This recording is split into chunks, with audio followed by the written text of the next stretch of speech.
Imagine freedom as ordinary as breathing, yet for them it was a dream locked away in cells. Secret letters, whispered words, unbroken spirits. Step into the forgotten nights of political prisoners and unsung resistors.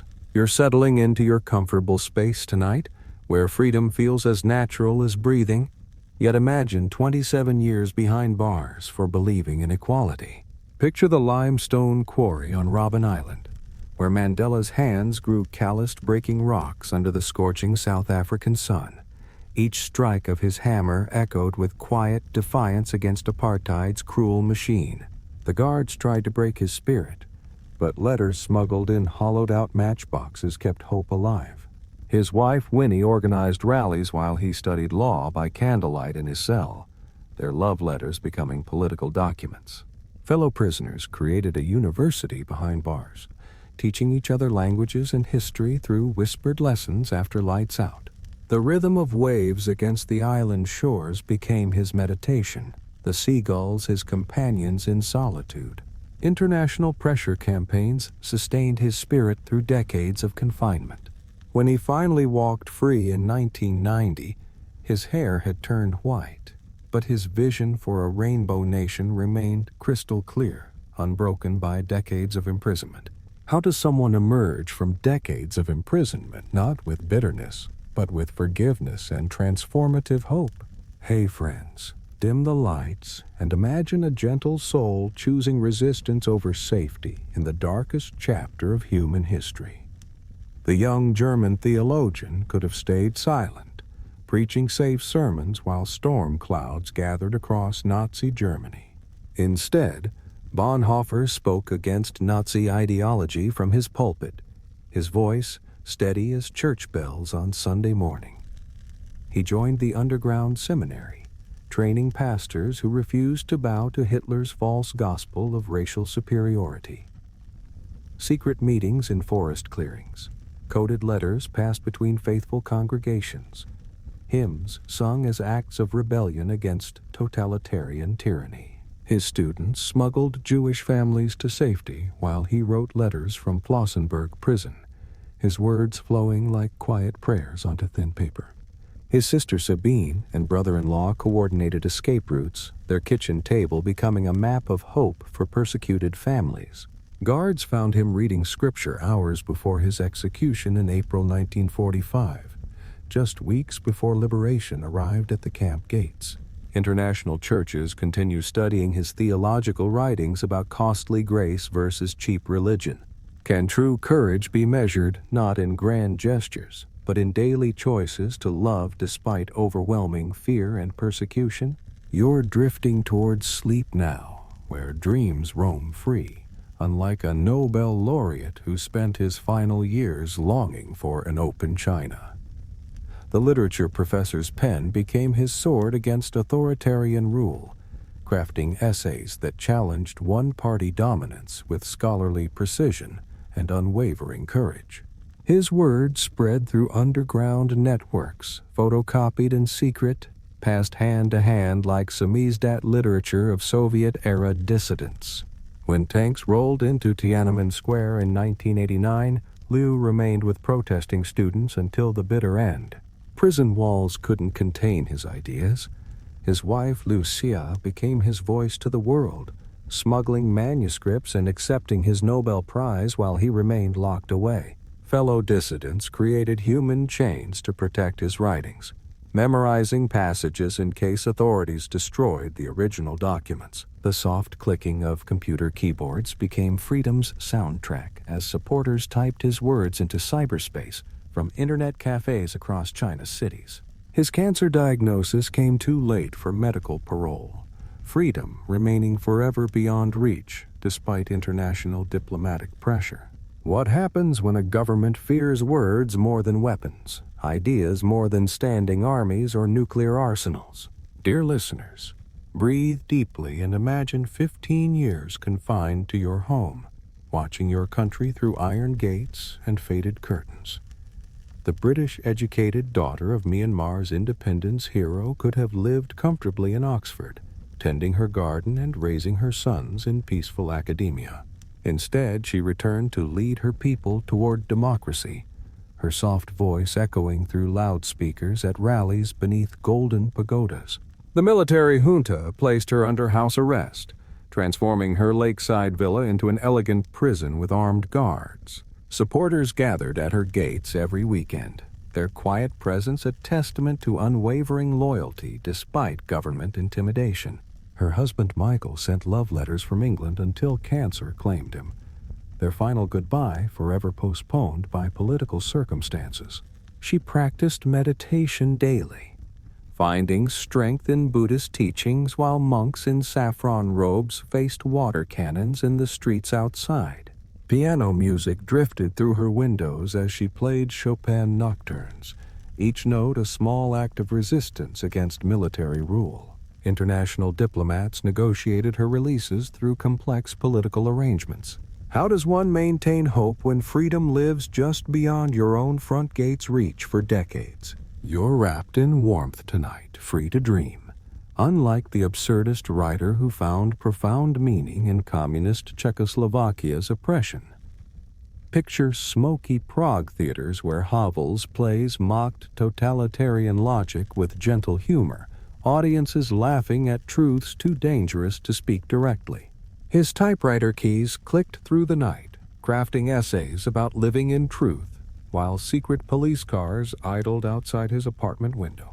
Charter 77 signatories met in his living room, their whispered conversations laying democracy's foundation over cups of strong coffee and cigarette smoke. Prison guards couldn't understand why this slight intellectual with round glasses posed such a threat to their mighty communist system. Fellow dissidents smuggled his letters to Western radio stations, where his words bounced back across Iron Curtain airwaves into Czechoslovak homes. His wife Olga organized support networks while he served multiple prison sentences, her kitchen becoming headquarters for the eventual Velvet Revolution. Beer halls echoed with students jangling keys, the sound of chains breaking symbolically across the cobblestone city squares of Prague in November 1989. Can the power of authentic living ultimately triumph over the machinery of lies and systematic political control? Hey friends, settle in as we journey to apartheid South Africa, where a medical student's ideas proved more dangerous than any weapon. The young activist's philosophy was beautifully simple. Black people must first love themselves before fighting for freedom from white oppression. His Black consciousness movement spread through universities like wildfire, students gathering in dormitory rooms to discuss identity, pride, and psychological liberation. Biko's speeches resonated across townships, his words traveling through taxi ranks and beer halls where workers found new dignity in his transformative message. Security police followed his every move, their heavy boots echoing through campus corridors as they monitored his activities with increasing paranoia. Friends created elaborate networks to protect him, using code words and safe houses when authorities issued banning orders restricting his movement. His girlfriend Mampela Rampele continued his medical work while he organized underground resistance, their love story unfolding between hospital rounds and clandestine political meetings. The sound of students singing freedom songs drifted through university windows long after his death in police custody in September 1977. How does an idea continue growing even after its creator's voice has been silenced forever by state brutality? You're safe in your peaceful evening, far from war zones where one Russian reporter risked everything to tell untold stories. Her press card opened doors to Chechnya's nightmare, where she documented atrocities with unflinching precision while bombs whistled overhead and snipers targeted civilians. Politkovskaya's articles appeared in Novaya Gazeta despite constant death threats, her editor Pavel safeguarding each story like precious cargo. She interviewed mothers searching for disappeared sons, their tears falling onto photographs clutched in trembling hands during her dangerous reporting trips. Fellow journalists created protection networks, checking on each other daily while navigating between government censors and rebel checkpoints across the war-torn region. Her children learned to live with bodyguards and security systems, their mother's courage casting both pride and fear over family dinners. Apartment doors slamming in Moscow corridors marked her final moments in October 2006, but her notebook survived in hidden locations. Colleagues continue publishing her posthumous investigations, her laptop password becoming a sacred trust among Russia's remaining independent voices in journalism. What compels someone to keep writing truth when silence would guarantee survival and complete safety for family? Dear listeners, close your eyes and picture French countryside where a mustachioed sheep farmer declared war on globalization with his bare hands. The activist's handlebar mustache became an iconic symbol of resistance as he led fellow farmers against multinational corporations, threatening rural traditions and local agriculture. When McDonald's arrived in Milo, Beauvais organized the careful dismantling of its construction, each piece removed like a peaceful puzzle-solving exercise rather than violent destruction. Prison cells couldn't contain his movement. Supporters organized festivals outside courthouse walls, accordion music mingling with protest chants across southern France. His wife Alice managed their sheep farm while he traveled between courtrooms and rallies, their animals grazing peacefully in fields where ancient methods still ruled production. Fellow farmers created human chains around tractors, their collective strength protecting traditional Roquefort cheese production from industrial standardization and corporate takeover. The gentle lowing of cattle became revolution's soundtrack as rural communities awakened to corporate agriculture's threats to their way of life. International supporters sent letters to his jail cell, transforming a local food fight into a global movement for agricultural sovereignty. Can dismantling a fast food restaurant really be an act of cultural preservation and meaningful political resistance worldwide? You're drifting peacefully now, breathing freely, unlike the environmental lawyer who spent years documenting China's hidden HIV epidemic. Picture Beijing's narrow hutongs where Hu Jia secretly filmed AIDS villages in Henan province, his camera capturing government cover-ups with quiet determination and personal risk. His apartment became a sanctuary for activists and victims' families, tea ceremonies creating bonds stronger than fear of state retribution. When authorities imprisoned him, his wife Zheng Jinyan live-streamed their harassment, her computer screen becoming a window into police-state tactics for international observers. Fellow activists created elaborate communication networks using coded emails and encrypted messaging, their digital resistance operating across firewalls and sophisticated censorship filters. His infant daughter, Kianci, learned to wave goodbye to Daddy through prison glass, her innocent gestures breaking hearts and strengthening resolve simultaneously among supporters. International human rights lawyers adopted his case, their conference rooms echoing with testimony about China's invisible suffering and systematic denial. The soft clicking of prayer wheels marked his Tibetan supporters' solidarity, their spiritual practices sustaining hope across cultural boundaries and political divisions. How does one person's courage to document suffering transform into a movement for meaningful systemic change and justice? Hey friends, as you settle into comfort tonight, imagine a quiet library worker who collected thousands of signatures demanding democracy in communist Cuba. The soft-spoken Catholic activist's Varela Project gathered courage one signature at a time, his gentle persistence more threatening to power than any armed rebellion or revolutionary violence. Citizens lined up outside his Havana home like communicants at Sunday Mass, each person adding their name to freedom's growing petition despite surveillance cameras. His daughter Rosa Maria became his strongest ally, organizing youth meetings while state security agents photographed every visitor to their family doorstep.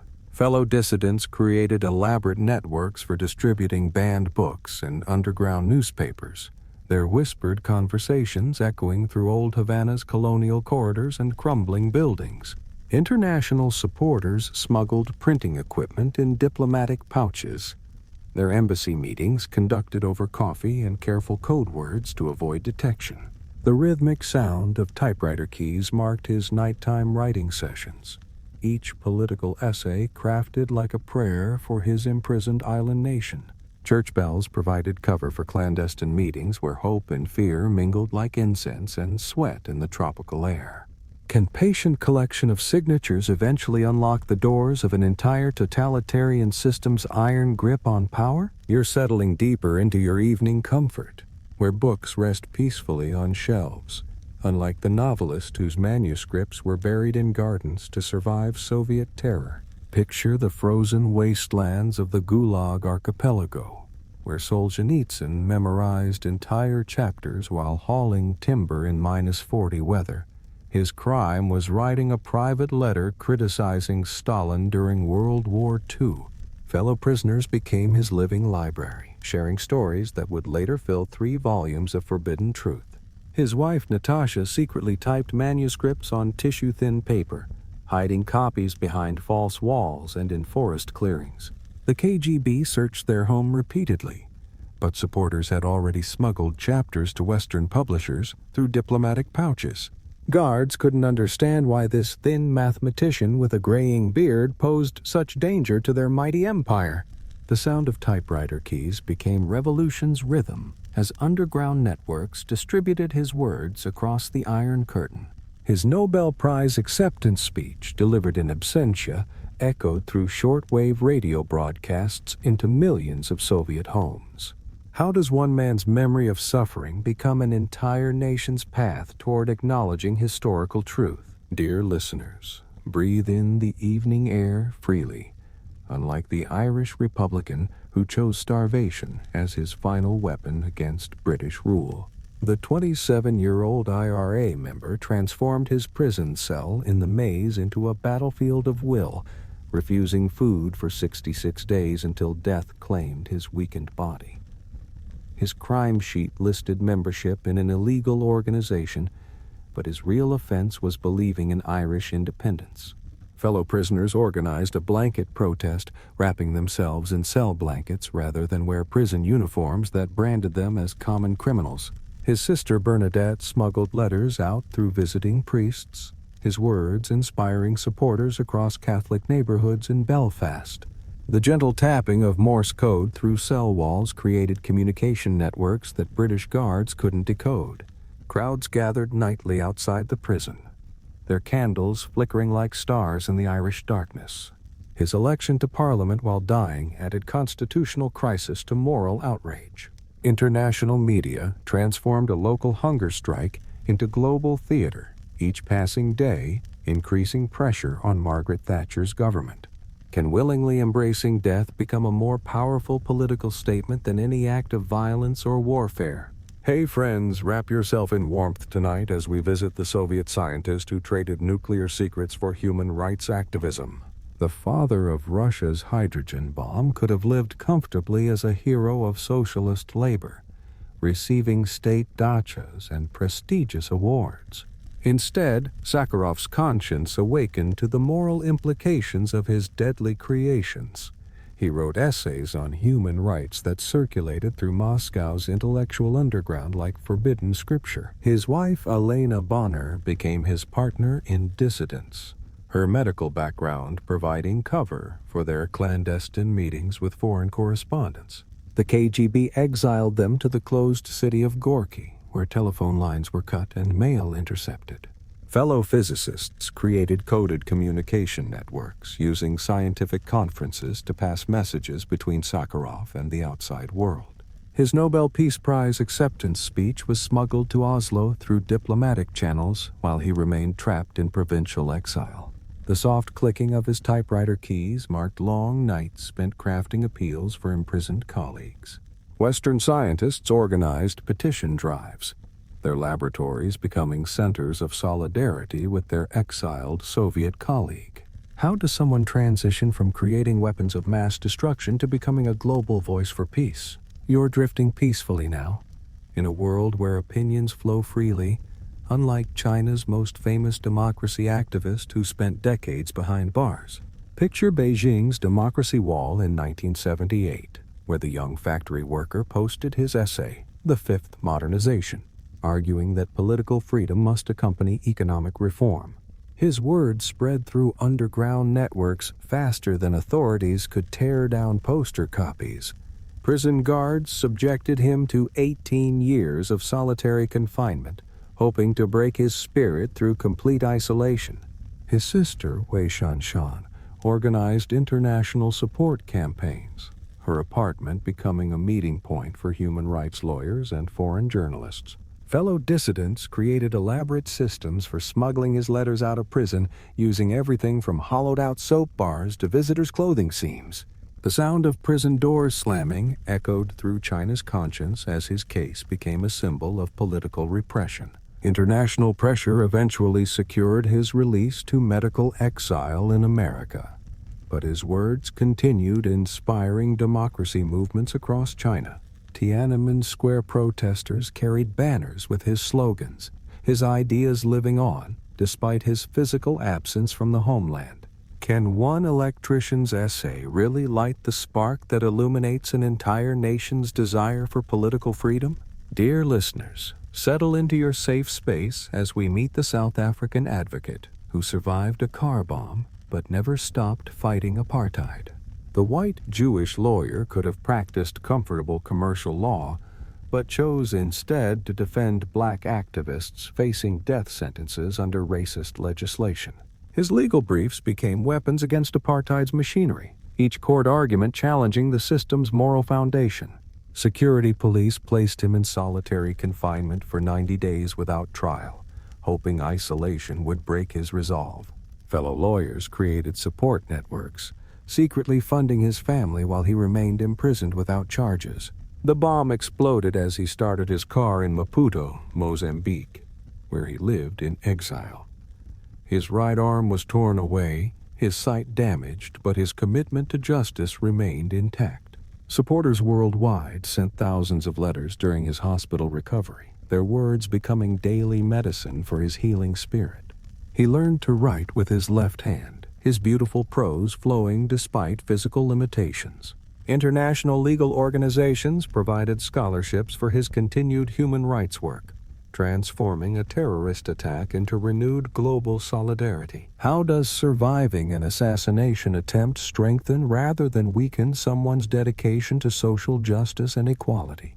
You're breathing easily tonight, free to travel anywhere, unlike the Filipino opposition leader who knew his homecoming flight would be his last. The charismatic senator could have lived safely in American exile, teaching at Harvard and raising his family in peaceful suburbs. Instead, Aquino chose to return to Manila despite credible death threats, believing his presence might spark democratic change. His wife, Corazon, organized prayer vigils while he prepared for the journey home, their children understanding Daddy might never return from the airport. Fellow exiles created networks to document his planned assassination, ensuring the world would witness whatever happened on the tarmac. International journalists boarded the same plane, their cameras capturing the final moments of his life as gunshots rang out. The sound of his mother's rosary beads marked hours of prayer for his safe return, but bullets found their target within seconds of his arrival. Street demonstrations erupted across Manila as news spread, his martyrdom becoming the catalyst for people power revolution. His widow Corazon emerged from grief to lead the democracy movement, transforming personal loss into national liberation. Can choosing certain death for one's principles inspire an entire nation to risk everything for freedom? Hey friends, as you rest comfortably tonight, imagine the Bangladeshi physician whose novels about women's rights forced her into permanent exile. The gynecologist's pen proved mightier than any scalpel, cutting through religious orthodoxy with surgical precision in her controversial writings. Her book, Lajja, exposed religious violence against minorities, sparking death threats from fundamentalist groups across South Asia. Fellow doctors created protection networks while she practiced medicine by day and wrote feminist literature by night. Her medical colleagues smuggled manuscripts out of Bangladesh through professional conference networks when authorities banned her books. Religious extremists issued fatwas calling for her execution, forcing her to live in hiding while continuing her literary work. International writers' organizations provided safe houses across Europe and America, their solidarity transforming exile into productive artistic freedom. The soft turning of pages became revolution's whisper as her banned books circulated through underground feminist networks. Her mother's tears marked each departure for a new country, temporary visas becoming permanent separation from homeland. Western universities offered fellowships and residencies, academic institutions becoming fortresses for endangered intellectual freedom. How does a doctor's commitment to healing extend into literature that seeks to cure society's deepest wounds? You're surrounded by gentle silence now, where words flow freely.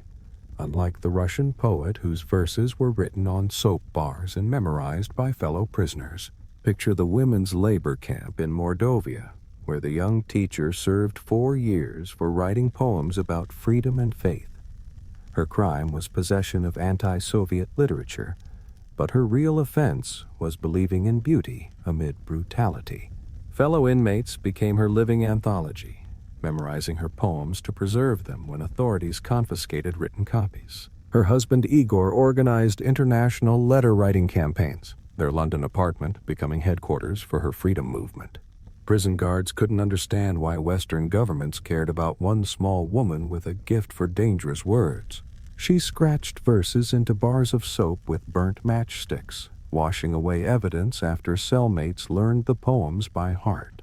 The sound of women's voices reciting her lines echoed through barracks after lights out, creating concerts of forbidden hope. International poetry organizations adopted her as a symbol of artistic resistance, their readings in Western capitals amplifying her silenced voice. Her early release came through diplomatic pressure, but her poems had already escaped their concrete cage. Can verses written on soap bars and preserved in memory become more powerful than published books? Dear listeners, close your eyes and picture the Israeli technician who spent 18 years in solitary confinement for revealing his country's atomic secrets. The Moroccan-born engineer worked at the Dimona nuclear facility until conscience compelled him to expose Israel's secret weapons program to the world. His photographs and testimony revealed the Middle East's worst-kept secret. Israel possessed hundreds of nuclear warheads. Mossad agents lured him to Rome with a beautiful woman named Cindy, their honey trap springing shut in a hotel room overlooking the Mediterranean. His brothers organized support campaigns while he disappeared into Israel's prison system. 18 years passing in complete isolation from human contact, fellow nuclear workers created anonymous networks to verify his revelations, their technical expertise confirming the accuracy of his leaked information. International peace activists adopted his case, their vigils outside Israeli embassies keeping his story alive despite official silence. The sound of his solitary footsteps marked endless circles in a 2-by-3-meter cell, 18 years of pacing wearing grooves in concrete floors. Church groups worldwide prayed for his release, their hymns carrying hope across prison walls through sympathetic guards. What drives someone to sacrifice freedom forever to warn the world about weapons of mass destruction? Hey friends, if you're loving these stories of quiet courage, don't forget to subscribe for more forgotten heroes who changed our world. You're resting peacefully tonight in your sovereign nation, unlike the Bengali leader who spent years imprisoned for demanding his people's right to self-determination. Picture the cramped cells of Pakistani prisons, where the future father of Bangladesh composed speeches that would birth a new country. His crime was advocating for Bengali language rights and political autonomy from West Pakistani domination. His daughter, Sheikh Hasina, organized student protests while he remained behind bars, her university becoming a center of resistance against military rule. Fellow politicians created underground networks to smuggle his messages out of prison. coded letters, inspiring millions across East Bengal.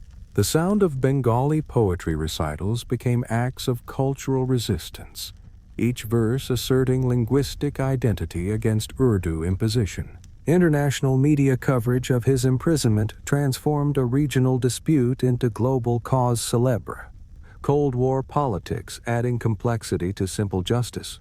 His wife, Begum Fazilatun Nesa, managed family finances while organizing support networks, their home becoming pilgrimage site for independence activists. Can demanding the right to speak your mother tongue eventually lead to the creation of an entirely new nation? You're breathing clean air tonight, thanks partly to the Kenyan professor who turned environmental activism into democratic resistance against authoritarian rule. Picture the rolling hills of central Kenya, where Maathai organized rural women to plant trees while President Daniel Arap Moi's regime grew increasingly oppressive. Her Greenbelt movement became more than environmental restoration. It transformed into grassroots political awakening. Police arrested her repeatedly for organizing pro-democracy rallies, her gentle voice somehow threatening Kenya's one-party state. Fellow academics created protection networks while she spent nights in jail cells, their university offices becoming centers of opposition organizing. Her daughter Wanjira continued environmental work during her mother's imprisonments, young hands planting seedlings while Mama faced interrogation. International environmental groups provided funding through complex channels, their support sustaining both reforestation and resistance activities. The sound of women singing while planting trees became freedom's chorus across Kenyan countryside. Her Nobel Peace Prize recognized that environmental protection and human rights were inseparably connected, forests and democracy growing together toward sunlight. How does planting trees become an act of political rebellion against dictatorship and environmental destruction? Dear listeners, settle into safety as we meet the South Korean Democrat who survived assassination attempts, kidnapping, and house arrest to become president. The opposition leader's crime was believing democracy could flourish on the Korean peninsula despite decades of military dictatorship. KCIA agents kidnapped him from a Tokyo hotel, planning to dump his weighted body into the Sea of Japan. His wife Lee Hee-ho organized international pressure campaigns while he disappeared into South Korea's security apparatus, her tears falling on petition forms sent to world leaders. Fellow dissidents created elaborate communication networks using coded church sermons and underground newsletters to maintain opposition unity. American diplomatic pressure saved his life when the kidnapper's boat turned back toward Seoul instead of continuing to deep waters. Prison guards couldn't break his spirit during years of solitary confinement, his Buddhist meditation practices sustaining hope through darkness. The sound of students singing democracy songs drifted through his prison windows during the 1987 uprising. International human rights lawyers adopted his case, their briefs becoming blueprints for transitional justice movements worldwide. Can surviving kidnapping and torture actually strengthen someone's commitment to peaceful democratic change rather than seeking revenge? Hey friends, let rhythm carry you gently tonight as we remember Nigeria's Afrobeat king who turned music into political weapon against corruption. Picture the Calacuta Republic, Fela's compound in Lagos, where musicians, activists, and free spirits created an alternative society under military government's suspicious gaze. His saxophone became a sword against Nigeria's generals, each song exposing corruption with infectious rhythms that made people dance while learning truth. Soldiers raided his compound repeatedly, but his music spread faster than authorities could suppress vinyl records and cassette tapes. His mother, Funmilayo, organized women's protests while he faced constant arrests, her political activism inspiring his musical rebellion. Fellow musicians created networks for distributing banned songs through market traders and taxi drivers, underground distribution making every Lagos street corner a concert venue. International record labels smuggled his albums to Europe and America, world music festivals becoming platforms for his political message. The sound of talking drums carried his coded messages across Nigerian cities, traditional rhythms disguising modern resistance. His 27 marriages to backup singers symbolized defiance against conventional morality and government control. How does music transcend language barriers to become a universal language of political resistance and social commentary? You're resting peacefully tonight in your clean environment, unlike the Nigerian playwright who gave his life fighting oil company pollution in Ogoniland. The gentle author's pen became mightier than Shell Oil's drilling equipment, his essays documenting environmental destruction with literary precision. His crime was organizing the Ogoni people against petroleum companies that poisoned their ancestral lands without compensation. Military tribunals sentenced him to death despite international pressure, his execution becoming a martyr's crown that shamed the world. His son Ken Jr. organized global campaigns from exile while his father awaited execution, their correspondence smuggling hope across prison walls. Fellow writers created international solidarity networks, their readings in London and New York amplifying his silenced voice. The sound of oil pumps became death's rhythm across Niger Delta wetlands, profits flowing overseas while local communities sickened. His final letters home spoke of love rather than bitterness, forgiveness rather than revenge against his executioners. International sanctions followed his hanging, but oil continued flowing while Ogoni children played in contaminated streams.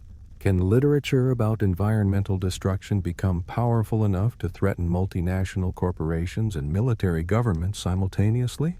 Dear listeners, close your eyes and imagine the shipyard worker whose trade union membership card became Eastern Europe's freedom passport. Picture the linen shipyard in Gdansk, where Walesa climbed over gates to join striking workers, his mustache becoming communism's most recognizable threat. His crime was believing workers deserved dignity and fair wages under Poland's supposedly worker-friendly regime. Secret police followed his every move, but Solidarity membership grew faster than authorities could arrest union organizers. His wife, Danuta, managed their large family while he traveled between underground meetings, her kitchen table becoming strategy center for peaceful revolution. Fellow electricians created communication networks using factory public address systems, their coded announcements coordinating strikes across Polish industrial cities. International labor unions smuggled printing equipment through Catholic church networks, their support sustaining underground publications during martial law. The sound of church bells became resistance signals, Catholic masses doubling as political gatherings under communist surveillance. His Nobel Peace Prize acceptance speech delivered by his son echoed through Vatican radio broadcasts into millions of Polish homes. How does a simple electrician's wrench become the tool that dismantles an entire communist empire's grip? You're surrounded by peaceful silence tonight, unlike the Guatemalan Mayan who witnessed her family's destruction during Civil War's darkest chapter. The young Quiche woman could have remained silent about military atrocities against indigenous communities, but chose instead to tell the world truth. Her testimony documented genocide while death squads hunted Maya leaders across Guatemala's highlands, her words becoming evidence for international justice. Sanctuary movement volunteers smuggled her testimony to universities and churches throughout North America, their solidarity transforming local suffering into global awareness. Her father Vicente died in the Spanish embassy fire, her brother tortured and killed, but she continued speaking despite personal devastation. Fellow indigenous leaders created networks for protecting survivors, their traditional knowledge sustaining communities during military occupation. International anthropologists verified her accounts, their academic credibility lending weight to indigenous testimony previously dismissed. The sound of traditional weaving looms became resistance rhythm, Maya women preserving cultural identity through textile patterns banned by authorities. Her Nobel Peace Prize speech honored all indigenous voices silenced by conquest and contemporary violence. How does one young woman's testimony about cultural destruction awaken the world's conscience to centuries of indigenous suffering? Hey friends, breathe gently as we remember the Salvadoran priest whose homilies became death sentences in a land torn by civil war.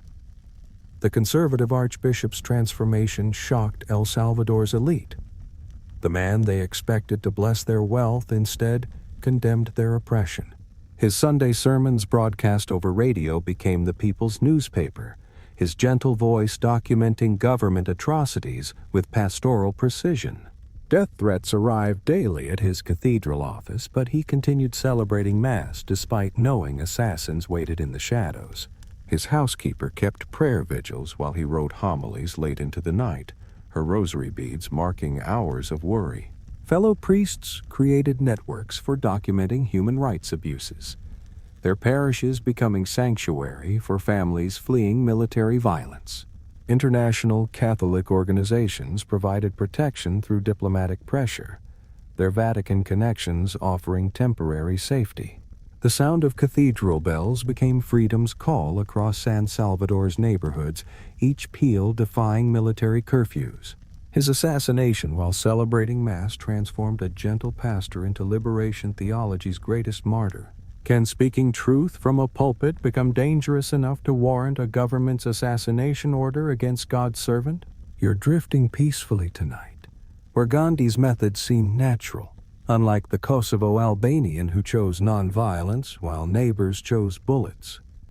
Picture pristine libraries in Pristina where the literature professor organized parallel education systems while Milosevic's regime banned Albanian language instruction. His crime was believing intellectual resistance could achieve independence without bloodshed in the Balkans' most volatile region.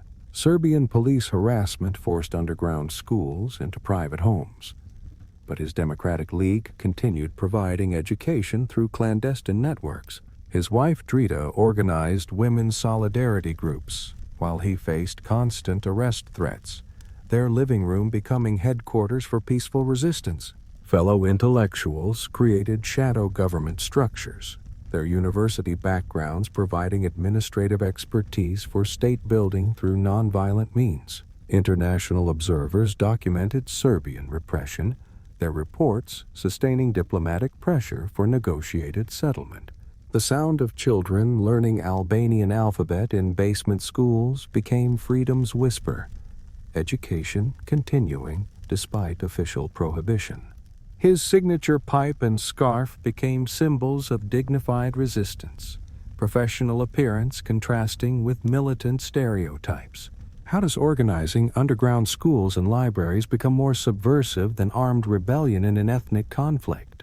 Dear listeners, as you rest in creative freedom tonight, remember the Dutch director whose documentary about Islamic extremism cost him his life. The provocative artist could have chosen safer subjects than religious fundamentalism in multicultural Amsterdam, but his camera lens focused fearlessly on uncomfortable truths. His film Submission exposed violence against women in conservative Islamic communities. Collaboration with Somali-Dutch politician Ayaan Hirsi Ali, making both targets for extremist revenge. Fellow filmmakers created support networks after death threats began arriving, their solidarity sustaining artistic courage despite increasing personal danger. His production company continued distributing controversial documentaries while he faced daily harassment, creative freedom requiring constant vigilance in supposedly tolerant society. International press freedom organizations adopted his case before his assassination, their warnings proving tragically prescient when bullets found their target. The sound of bicycle wheels on Amsterdam cobblestones marked his final morning, routine commute ending in ideological murder. His killer's note pinned to his chest contained threats against other intellectuals, artistic freedom becoming casualty in culture war's crossfire. Can making a documentary about religious oppression become dangerous enough to warrant assassination in Western Europe's heartland? You're speaking freely in your own language tonight, unlike the Turkish-Kurdish politician who went to prison for saying brotherhood in Kurdish during her parliamentary oath. Picture the Grand National Assembly in Ankara, where the newly elected MP added a few words in her native Kurdish to the required Turkish oath, sparking constitutional crisis. Her crime was acknowledging Kurdish identity in a country that had spent decades denying Kurdish people's existence. Prison guards couldn't understand why this young woman with traditional dress posed such threat to Turkish national unity. Her husband Mehdi organized international campaigns while she served 10 years behind bars. Their children growing up with Mama's voice echoing from smuggled cassette recordings. Fellow Kurdish politicians created networks for sustaining cultural identity despite official suppression. Their underground schools teaching forbidden language to new generations. International human rights lawyers adopted her case. European Parliament resolutions demanding her release while Turkey sought EU membership. The sound of traditional Kurdish music became resistance anthem, folk songs carrying cultural memory across prison walls. Her early release came through European pressure, but Kurdish language rights remained restricted despite constitutional changes. How does speaking your mother tongue in Parliament become an act of treason worthy of decade-long imprisonment? You're settling into evening comfort, where independence feels natural, unlike Congo's first leader who paid with his life for believing Africa belonged to Africans. Picture the gleaming halls of Brussels where young Patrice once worked as a postal clerk, dreaming of the day his homeland would govern itself. His crime was refusing to let Belgium and America control Congo's vast mineral wealth after independence. CIA cables reveal assassination plots, while he addressed the United Nations. His eloquent French challenging colonial assumptions about African capability. His wife Pauline organized resistance networks while he faced house arrest, their love letters smuggled through diplomatic channels. Fellow independence leaders created coded communication systems using traditional drum languages, ancient rhythms carrying modern political messages across jungle distances. The sound of mining equipment marked foreign exploitation of Congolese resources, profits flowing overseas, while local people remained impoverished. His execution remains shrouded in mystery. Various intelligence agencies denying responsibility for eliminating Africa's most charismatic anti-colonial voice. How does seeking genuine independence for your own country become a capital offense in the Cold War's global chess game? Dear listeners, rest peacefully tonight as we remember the middleweight champion whose real fight began after leaving the ring forever. The former #1 contender could have accepted his wrongful conviction quietly, serving time while maintaining innocence privately. Instead, Carter transformed his prison cell into a university, educating himself in law while fighting the racist justice system that framed him. His autobiography, The 16th Round, became evidence of police corruption, each page documenting how prejudice perverted justice in 1960s New Jersey. Bob Dylan's song about his case brought international attention, folk music becoming political weapon against prosecutorial misconduct. Fellow inmates protected him from violence while he maintained dignity despite 20 years behind bars, their solidarity sustaining hope through decades of appeals. His supporters created letter-writing campaigns spanning continents, Canadian activists eventually providing the legal expertise that secured his freedom. The sound of boxing gloves hitting heavy bags echoed through memories of his former glory, athletic dreams destroyed by fabricated evidence and perjured testimony. Can maintaining dignity and fighting for truth inside prison walls become more heroic than any championship victory? Picture Shanghai's theaters in the 1930s, where the young actress performed revolutionary plays while Japanese bombs fell on Chinese cities. Her crime, according to later prosecutors, was manipulating cultural policy during the chaotic Cultural Revolution as Mao's influential wife. Prison guards isolated her completely after Mao's death, hoping solitude would break the spirit of someone who had once commanded opera houses and political rallies. Her fellow Gang of Four members shared similar fates, their collective imprisonment marking the end of radical Maoism in Chinese politics. International observers documented her trial proceedings, their reports revealing how political justice operated in post-Mao China. The sound of traditional opera melodies became revolution's soundtrack during her cultural campaigns, ancient art forms twisted into modern political propaganda. Her suicide in prison remains controversial, some viewing it as final act of defiance against enemies who sought to erase her revolutionary legacy from Chinese history. How does transforming from celebrated actress to political prisoner reflect the dangerous intersection of art, power, and ideology?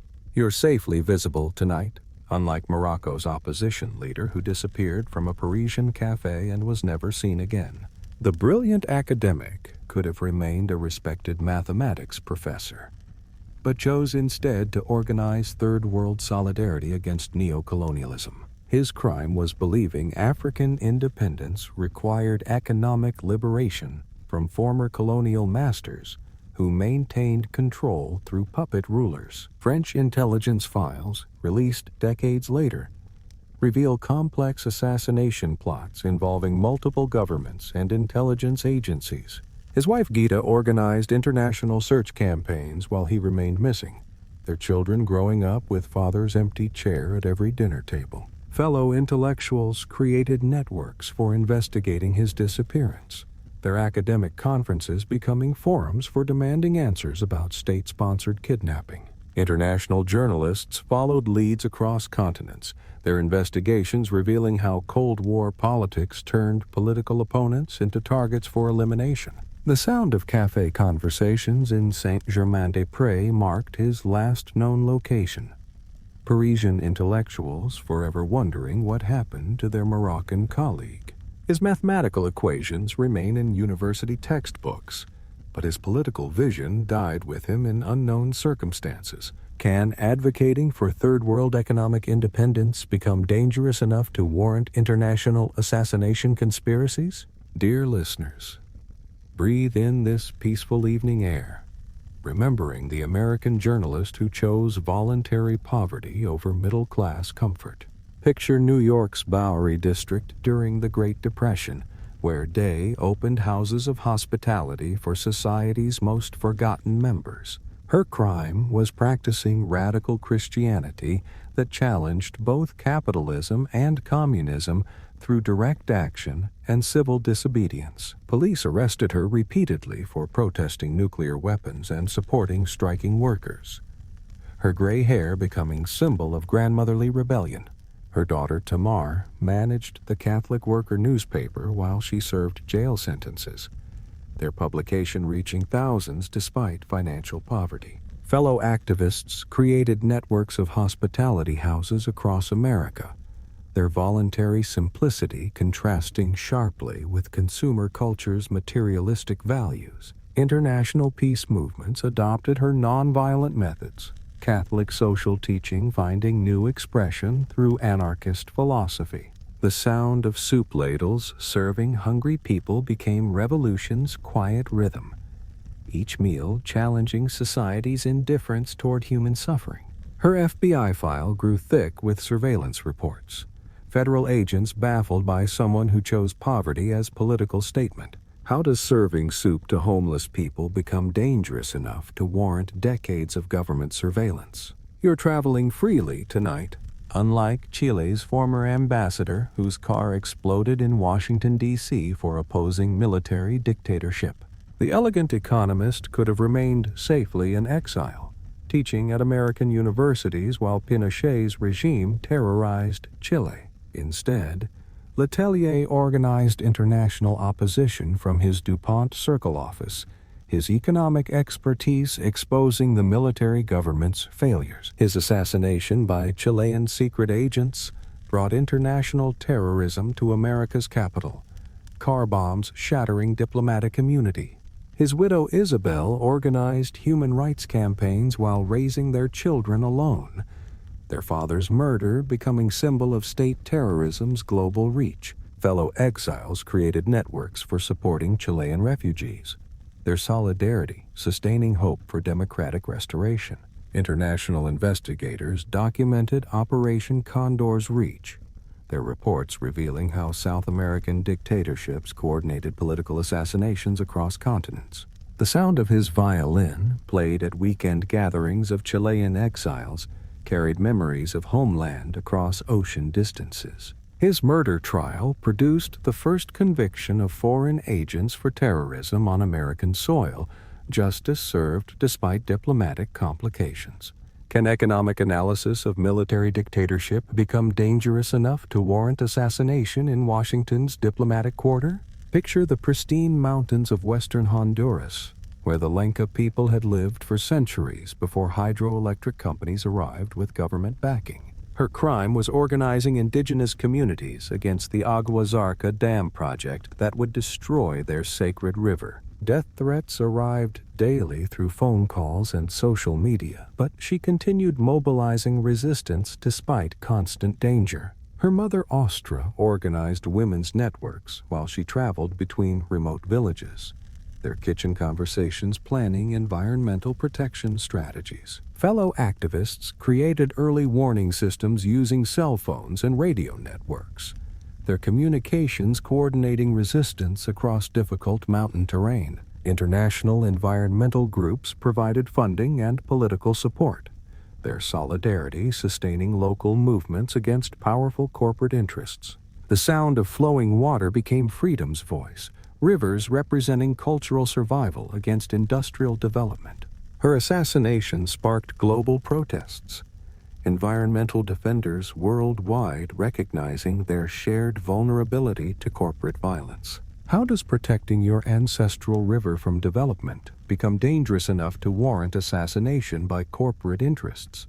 Picture remote villages in Chhattisgarh, where the gentle doctor provided health care to indigenous communities caught between government forces and Maoist rebels. His crime was allegedly supporting Naxalite insurgents, though evidence suggested only humanitarian medical service to India's most marginalized populations. Prison officials denied him books and newspapers, hoping intellectual isolation would break the spirit of someone who had dedicated his career to serving the poorest. His wife, Elena, organized medical conferences while he remained imprisoned, their professional network demanding his release through international pressure. Fellow human rights activists created support campaigns spanning continents, their solidarity transforming local injustice into global cause for medical neutrality. International medical organizations provided legal assistance, their professional ethics supporting doctors' right to treat patients regardless of politics. The sound of children's laughter in tribal villages marked his greatest achievement. Young lives saved through dedicated medical service despite official harassment. Can providing medical care to indigenous communities become evidence of terrorism in the world's largest democracy? Dear listeners, close your eyes and imagine the blind activist whose legal advocacy exposed China's forced sterilization policies. The self-taught legal advocate could have remained quietly in his village, but chose instead to document reproductive rights violations despite lacking formal legal training. His crime was revealing how local officials enforced family planning policies through violence and coercion against rural women. House arrest confined him and his family for years, guards surrounding their rural home while supporters attempted dramatic rescue attempts. His wife, Yuan Weijing, organized communication networks using coded messages, their love sustaining hope through years of isolation.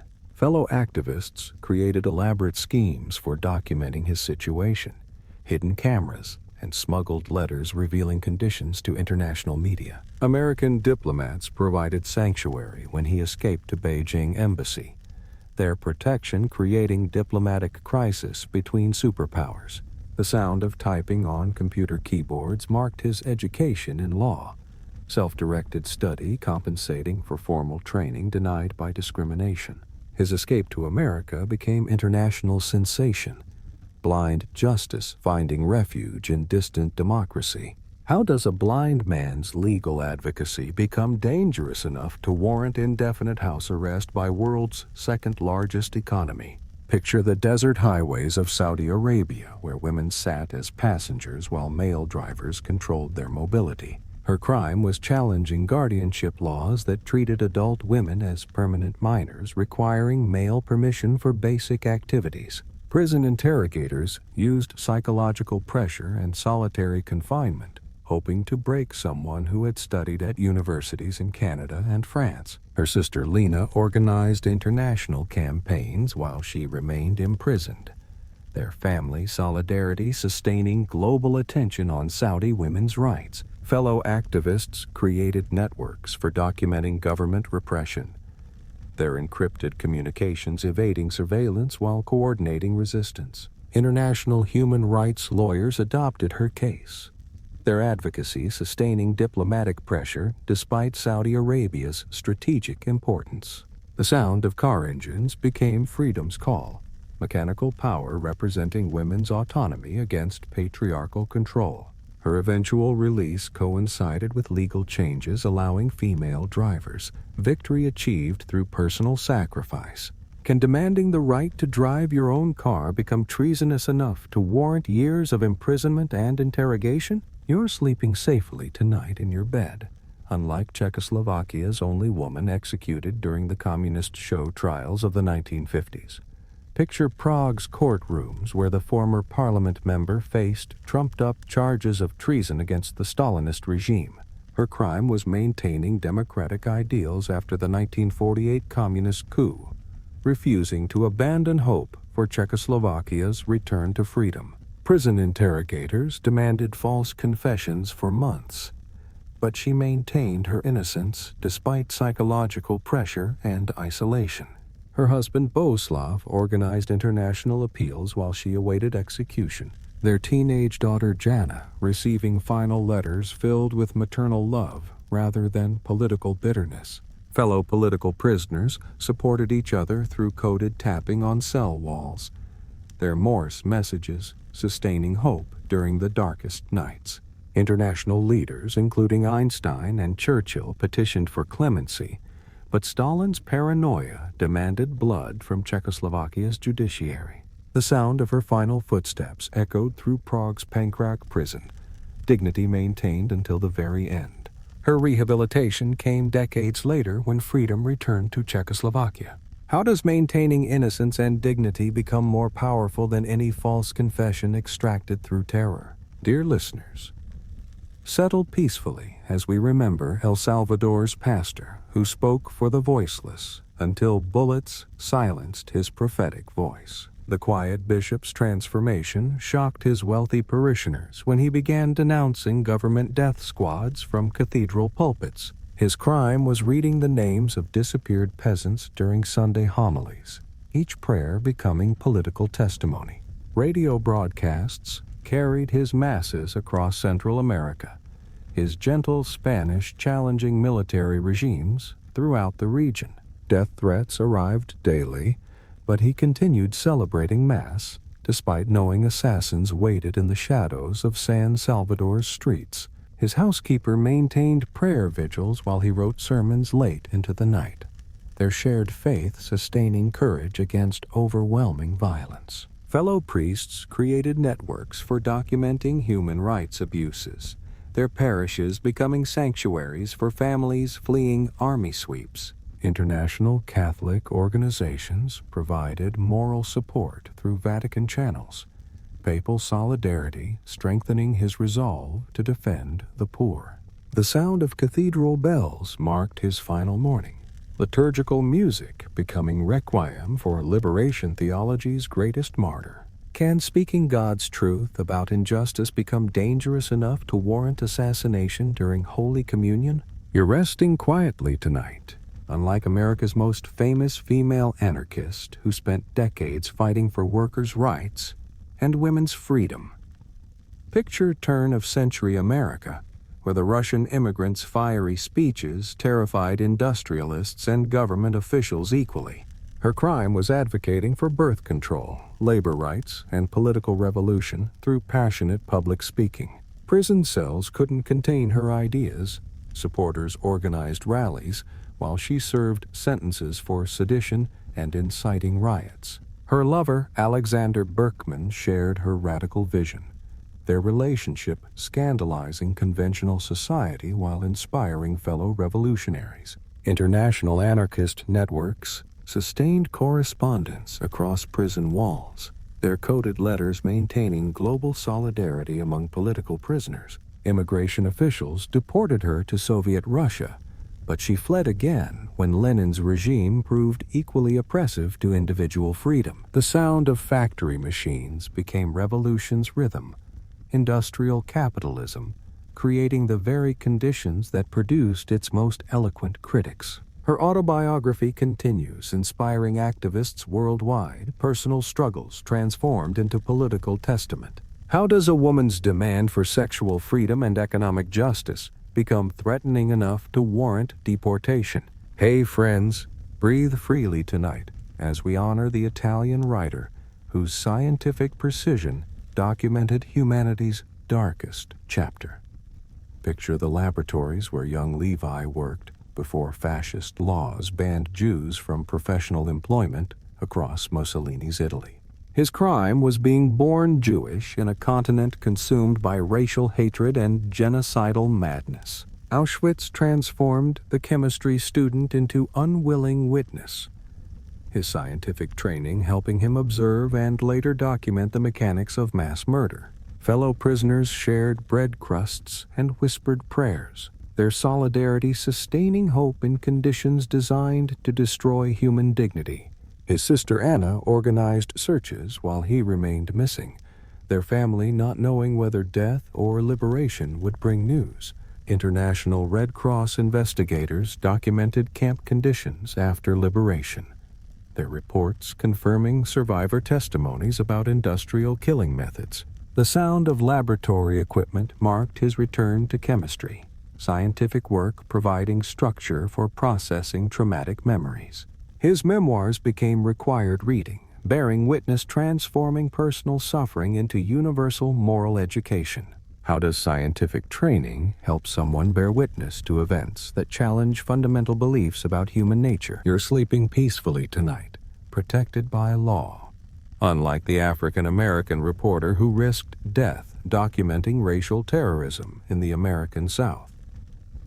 Picture Memphis in the 1890s, where Wells owned a newspaper until white mobs destroyed her printing press for investigating lynchings.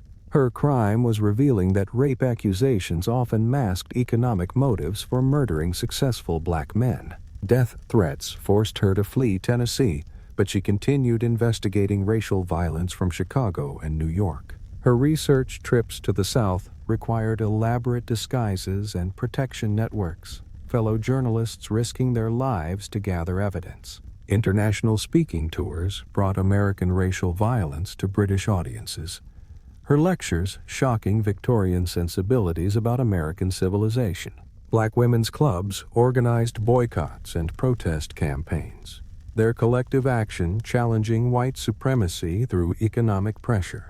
The sound of printing presses marked her determination to document truth, each article risking retaliation from white terrorist organizations. Her investigative methods pioneered modern civil rights journalism, personal courage becoming template for social justice reporting. How does investigating racial violence become dangerous enough to require exile from your own homeland for decades? Dear listeners, close your eyes and imagine the Puerto Rican drag queen who fought police at Stonewall when being yourself was illegal. Picture New York's Greenwich Village, where Rivera survived as a sex worker because employment discrimination barred transgender people from legitimate work. Her crime was existing authentically in a society that criminalized gender nonconformity and same-sex relationships. Police raids targeted LGBTQ+ gathering places regularly.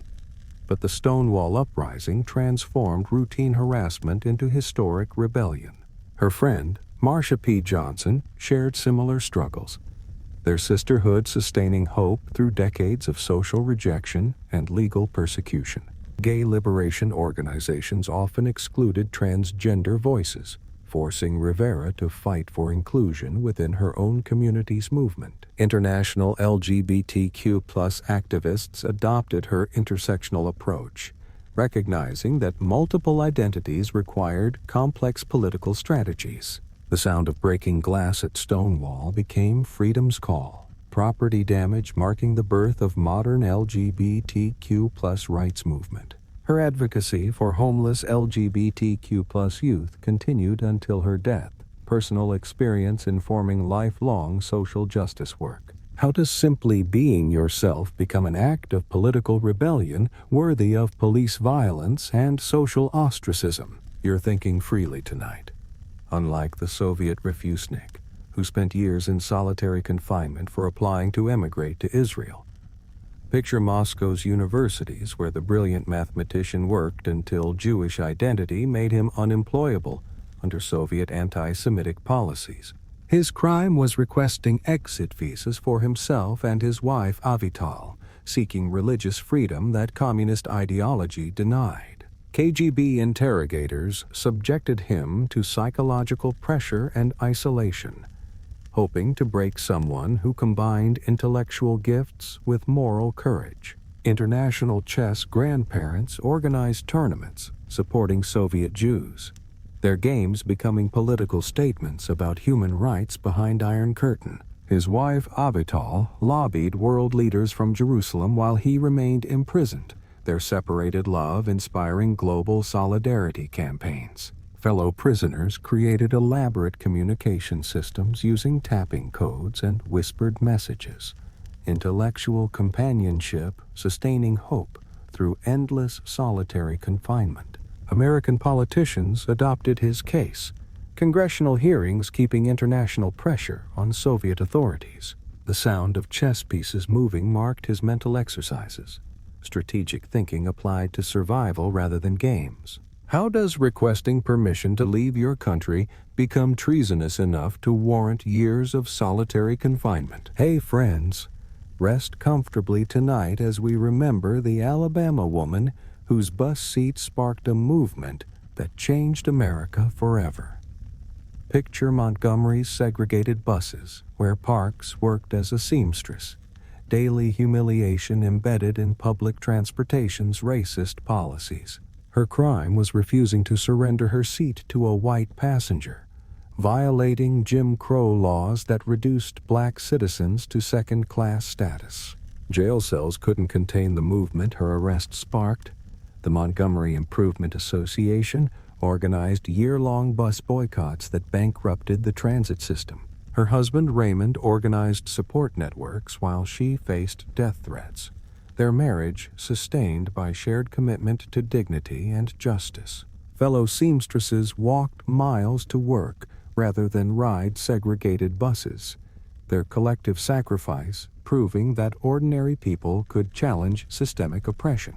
International media coverage transformed local protest into global civil rights symbol, Montgomery becoming synonymous with nonviolent resistance. The sound of walking feet became freedom's march, shoe leather wearing thin as segregation crumbled under economic pressure. Her quiet dignity inspired generations of activists, personal courage becoming template for social change. How does refusing to give up a bus seat become the catalyst for dismantling an entire system of racial apartheid? You're learning freely tonight. Unlike the Pakistani teenager who nearly died for demanding girls' education in Swat Valley. Picture the beautiful mountains of northwestern Pakistan where Malala attended school until Taliban fighters banned girls from education. Her crime was writing blog posts under pseudonym for BBC Urdu, documenting life under religious extremism with remarkable courage. Gunmen boarded her school bus and shot her in the head, but international medical care saved her life for continued advocacy. Her father Ziauddin had founded schools for girls, their shared commitment to education making the entire family targets for extremist violence. Fellow students created solidarity networks after the attack, their support sustaining hope for educational access despite continuing threats. International activists amplified her voice through social media and diplomatic channels. Pakistani girl's story inspiring global education campaigns.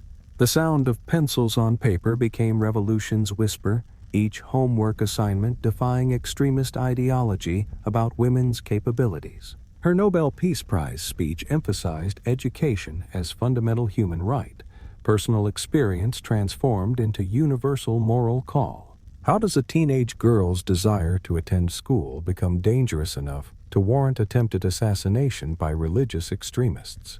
Dear listeners, breathe gently as we remember the Chinese poet who spent years under house arrest for loving a democracy activist. Picture Beijing's artistic circles, where Liu Xia created photography and poetry until her husband, Liu Xiaobo's imprisonment, made her guilty by association. Her crime was being married to China's most famous political prisoner, collective punishment extending to family members of dissidents. Surveillance cameras monitored her apartment constantly while she remained unable to leave. Isolation designed to break spirits of those who dared challenge party authority. International poets organized readings supporting her artistic freedom, their solidarity maintaining connection between imprisoned artist and global creative community. Her photography documented psychological effects of political persecution, images speaking truth when words remained forbidden by censorship. Fellow artists created underground networks for sustaining creative expression despite government repression, beauty surviving in spaces where politics feared to tread. The sound of camera shutters marked her artistic resistance, each photograph capturing dignity amid degradation. Her eventual exile to Germany represented victory achieved through international pressure, freedom coming at the cost of permanent separation from homeland. How does loving someone who demands freedom become dangerous enough to warrant years of isolation and surveillance? You're settling into peaceful evening rest. Unlike Iran's first female judge who fought for human rights after revolution stripped away her judicial robes, picture Tehran's courtrooms where Ebedi presided until 1979's Islamic Revolution demoted all female judges to clerks and researchers. Her crime was defending political prisoners and women's rights activists in a theocracy that viewed female legal expertise as religious heresy. Death threats forced her into temporary exile, but she returned to continue representing dissidents through her law practice. Her daughter, Nigar, organized international support networks, while she faced constant surveillance, their family home becoming a meeting point for human rights lawyers. Fellow attorneys created protection systems for controversial cases, their collective courage sustaining Iran's embattled civil rights movement. International legal organizations provided moral support through professional networks, Nobel Prize recognition amplifying her voice beyond Iran's borders. The sound of gavels in empty courtrooms marked opportunities lost when gender ideology trumped judicial competence. Her memoirs document how religious extremism destroys professional women's contributions to society. How does expertise in law become dangerous when theocratic ideology fears educated women's influence on society? Dear listeners, breathe easily tonight, knowing medical care awaits you, thanks partly to Saskatchewan's Baptist minister who revolutionized North American medicine.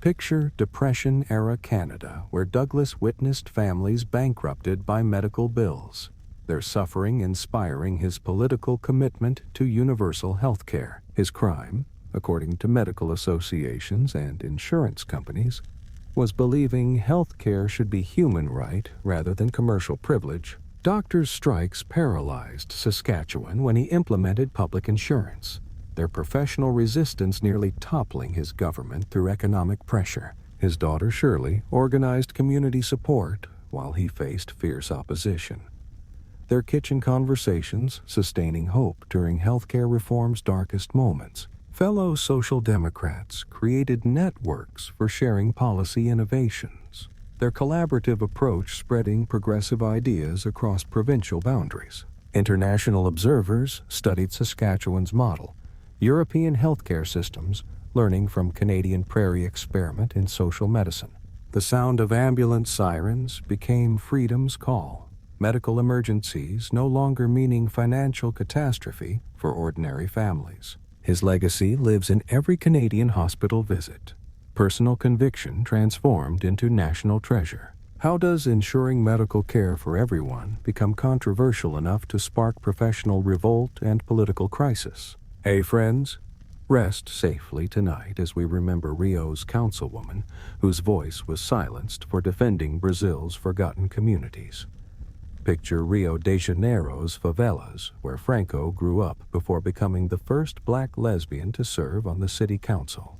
Her crime was investigating police violence in poor neighborhoods, each press conference exposing systematic brutality against Afro-Brazilian communities. Gunmen murdered her while driving home from a feminist event, bullets ending a voice that challenged Brazil's political and social hierarchies. Her sister Anielle organized justice campaigns while authorities investigated slowly, their family demanding answers about who ordered the assassination. Fellow activists created memorial networks across Brazil's cities, their solidarity transforming local tragedy into national symbol of resistance. International human rights organizations pressured Brazilian authorities, their reports documenting how violence silences social justice advocates.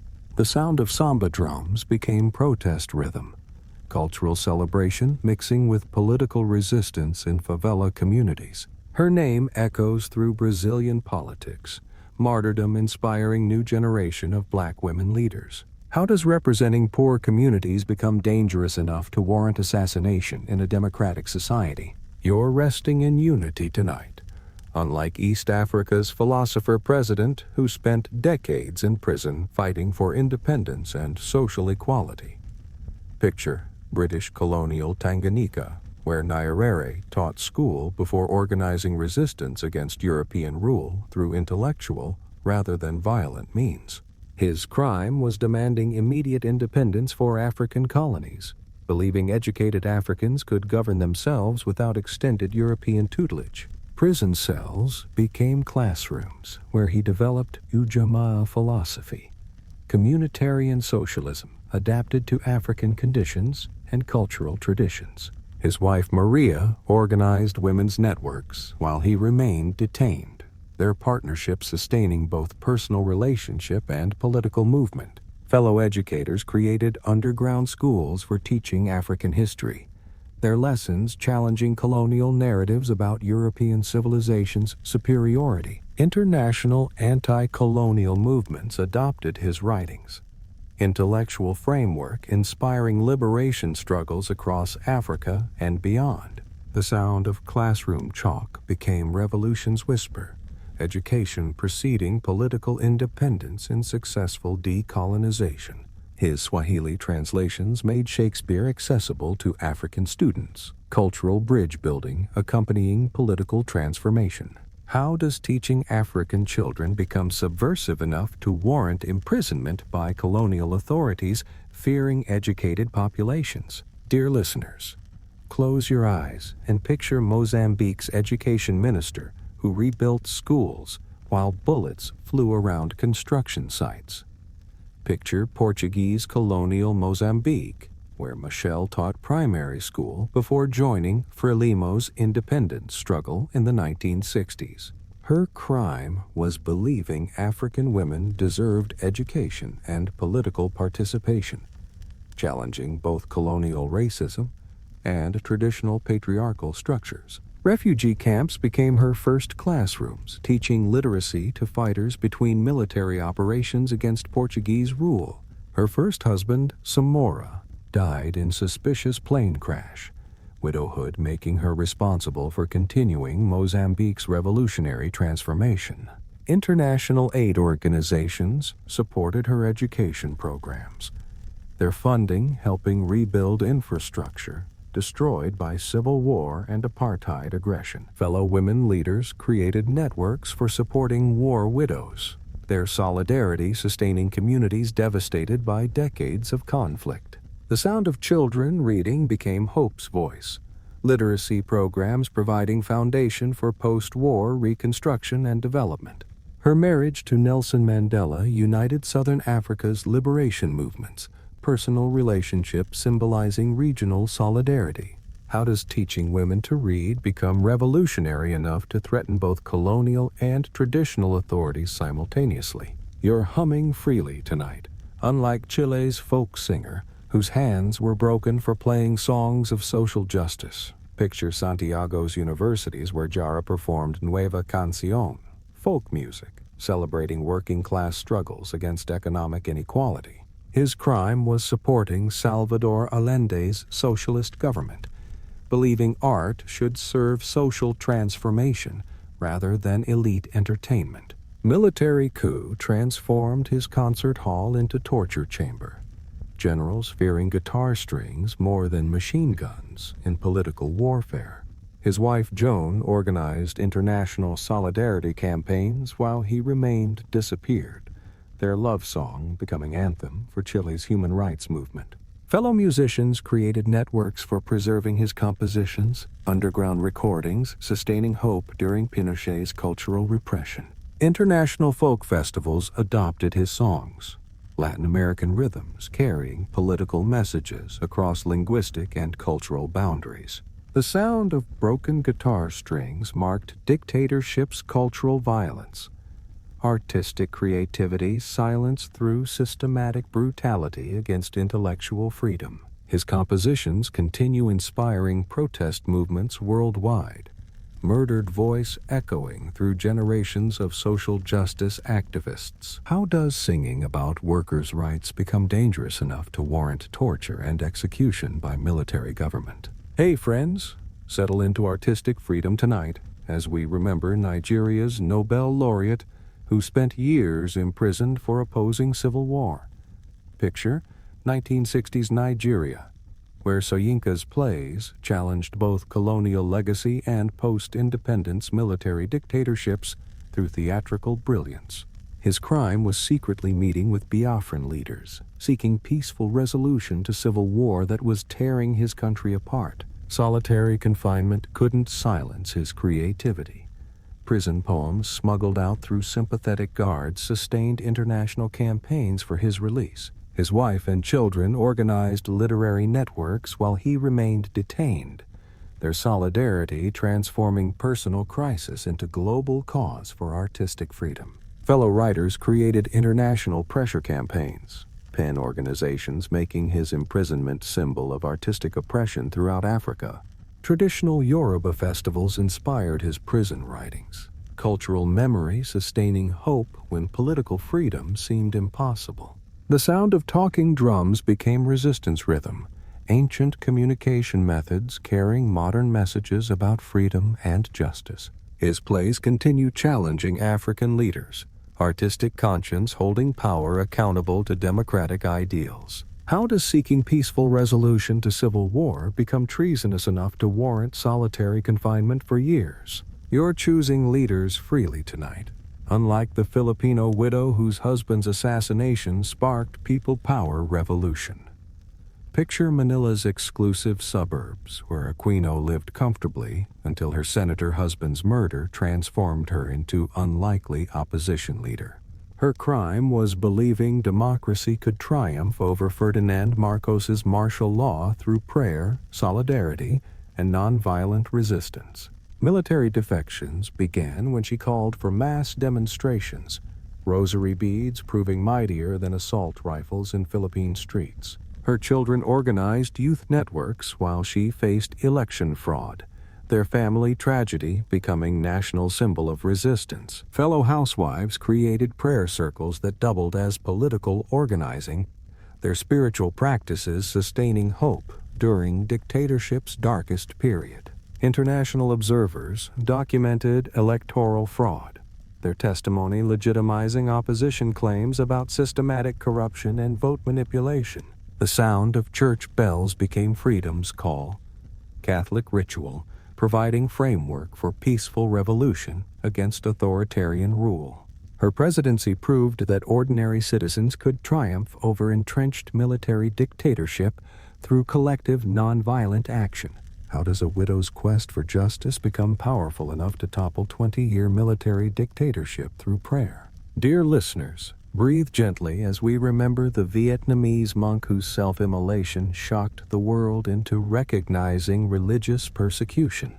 Picture Saigon's busy streets, where the elderly monk sat in lotus position while flames consumed his motionless body in protest.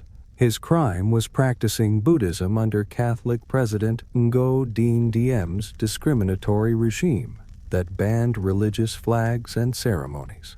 Fellow monks organized the demonstration carefully, their cameras documenting religious persecution for international audiences who had ignored previous protests. His heart reportedly survived the flames intact, Buddhist communities interpreting this as sign of enlightened compassion transcending physical destruction. International news coverage transformed local religious dispute into global symbol of nonviolent resistance against oppression. The sound of chanting preceded his final meditation. Traditional prayers preparing spiritual warrior for ultimate sacrifice in service of religious freedom. His photograph became icon of 1960s protest movements, Buddhist mindfulness inspiring anti-war activists across cultural and religious boundaries. American policy toward Vietnam changed partly due to his witnessed sacrifice, political impact extending far beyond religious communities. How does seeking religious freedom become powerful enough to change international policy through witnessed self-sacrifice? Hey friends, if you're finding inspiration in these stories of conscience, don't forget to subscribe for more forgotten heroes who risked everything for truth.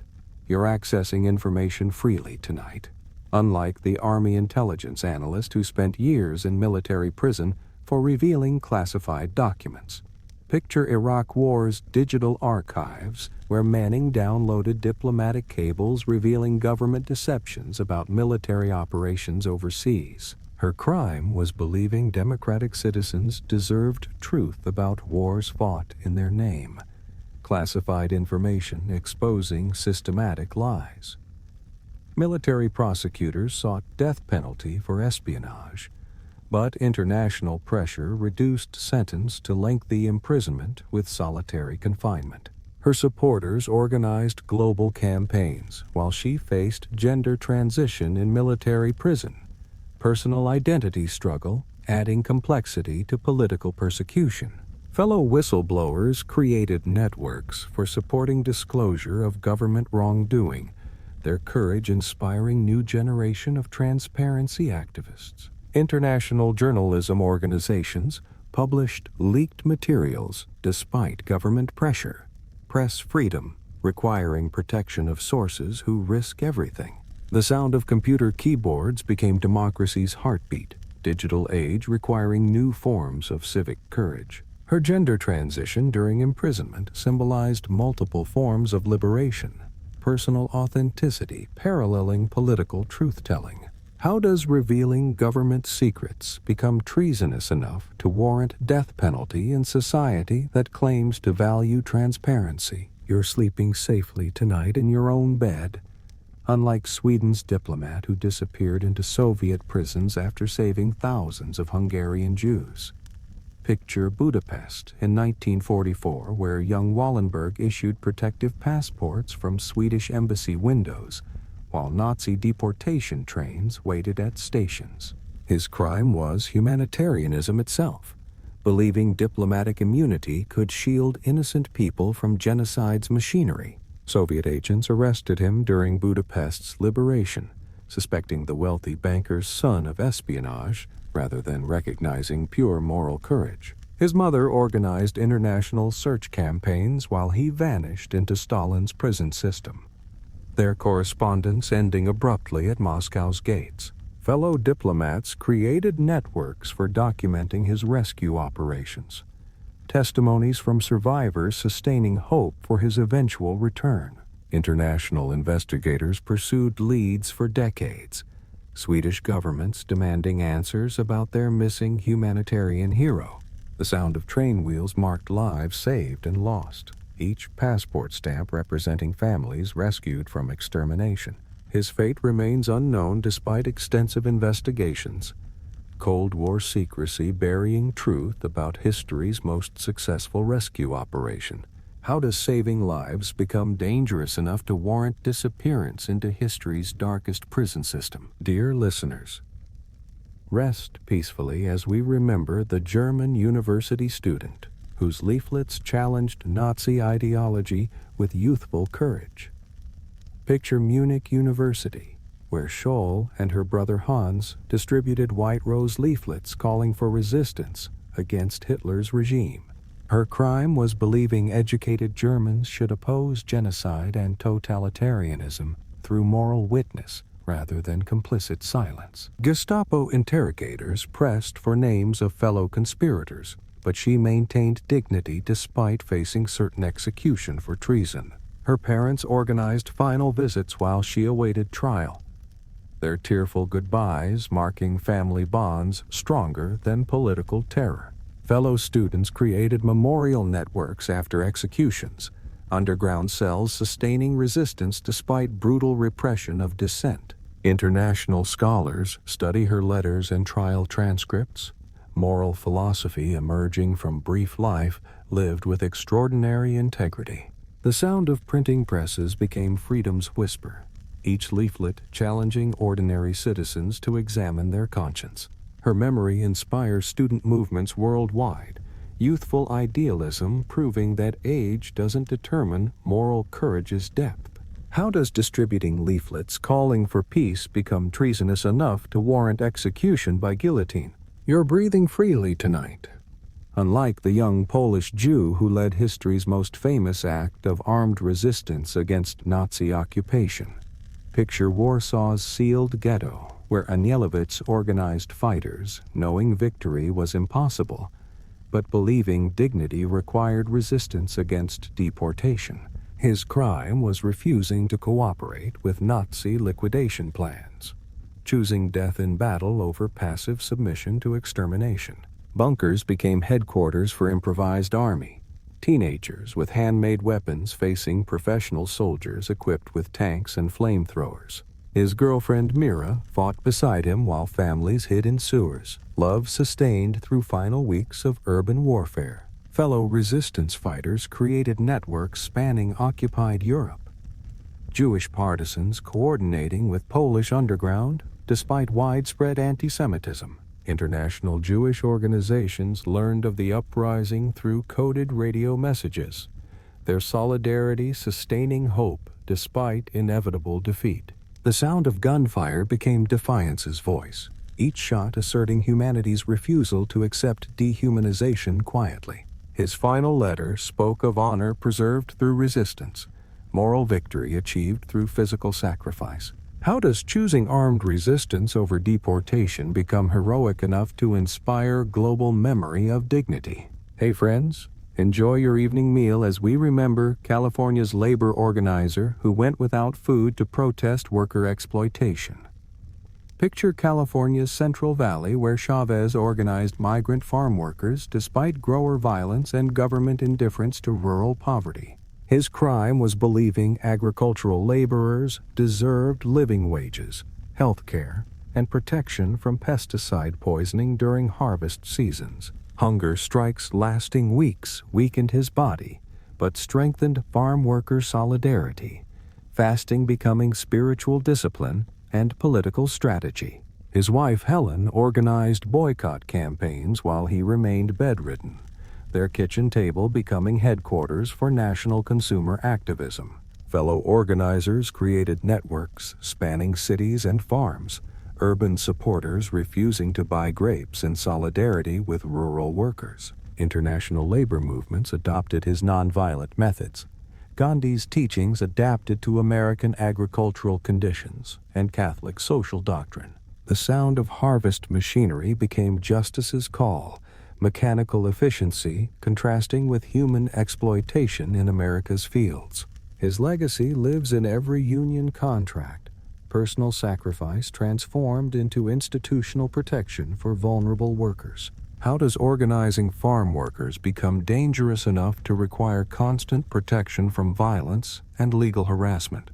You're sleeping peacefully tonight, protected by law enforcement, unlike the black journalist who documented racial terrorism when police participated in mob violence. Picture Memphis in 1892, where Wells documented how economic competition, rather than sexual assault, motivated most lynchings of successful black men. Her crime was investigating what white newspapers refused to report, revealing that racial violence served economic rather than moral purposes. Death threats forced her to flee Tennessee when white mobs destroyed her newspaper office and threatened her life. Her friend Frederick Douglass provided intellectual support, while she organized anti-lynching campaigns from Chicago and New York. International speaking tours brought American racial violence to British audiences, their moral outrage pressuring U.S. authorities to address mob justice. Fellow black journalists created networks for documenting racial violence, their reporting countering white media narratives about lynching's alleged necessity. The sound of printing presses became truth's voice, each article risking retaliation but preserving evidence for future historians. Her investigative methods pioneered civil rights journalism, personal courage, creating template for documenting systematic oppression. How does investigating racial violence become dangerous enough to require permanent exile from your hometown? Dear listeners, close your eyes and picture Beijing's most famous student radical who spent years in prison for organizing democracy protests. Picture Tiananmen Square in 1989, where Wang addressed crowds from atop the monument to people's heroes, his youthful voice demanding political reform. His crime was believing Chinese students deserved democratic participation in government decisions affecting their education and future careers. Prison interrogators used solitary confinement and psychological pressure, hoping to break someone who embodied China's democracy movement to international observers. His mother organized petition campaigns while he served multiple sentences, their correspondence monitored by authorities who feared student martyrdom. Fellow activists created networks for supporting political prisoners' families, underground solidarity, sustaining hope during reform movement's darkest period.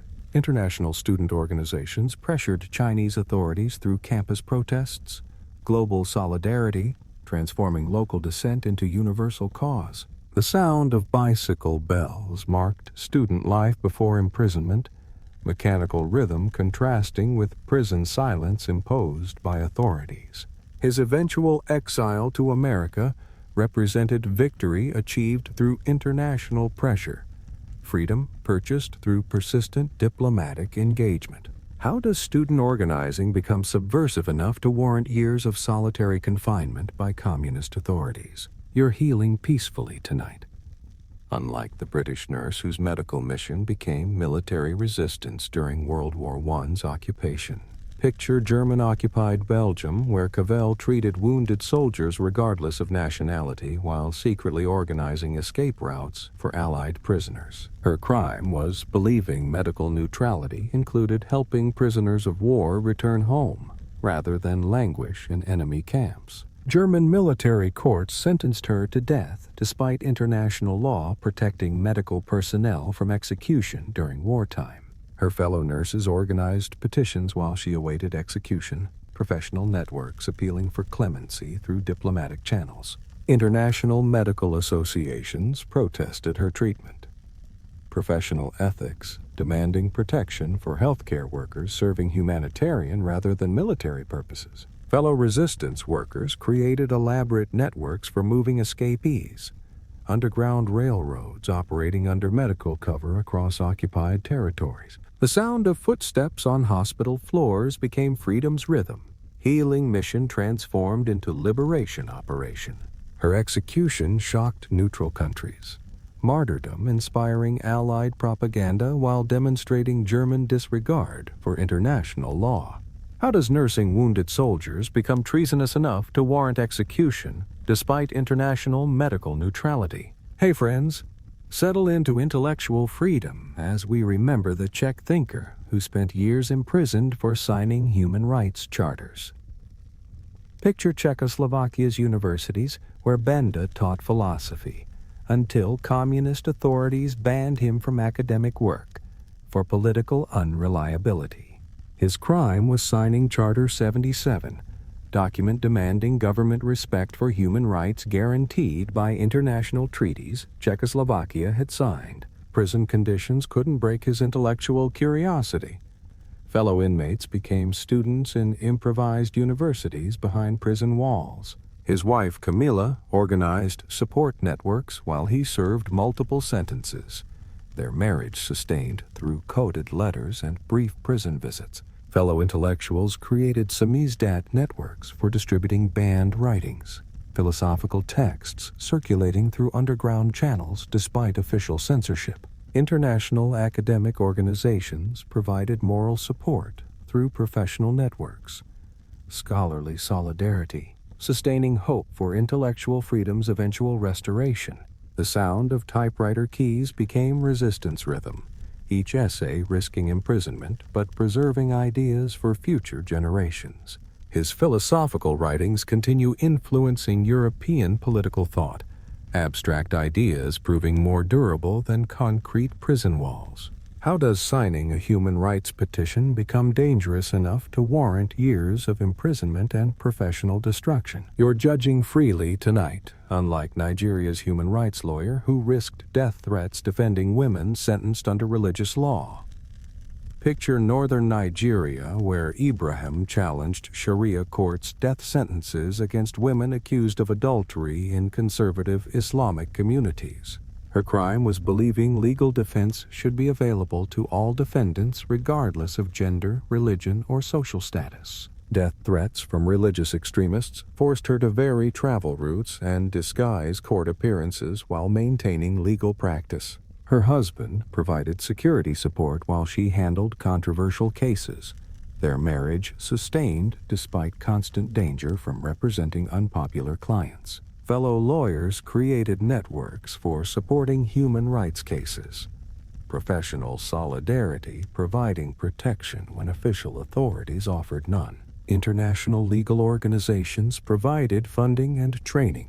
Global solidarity sustaining local efforts to reform discriminatory legal systems. The sound of courtroom proceedings became justice's voice, legal arguments challenging traditional interpretations of religious law.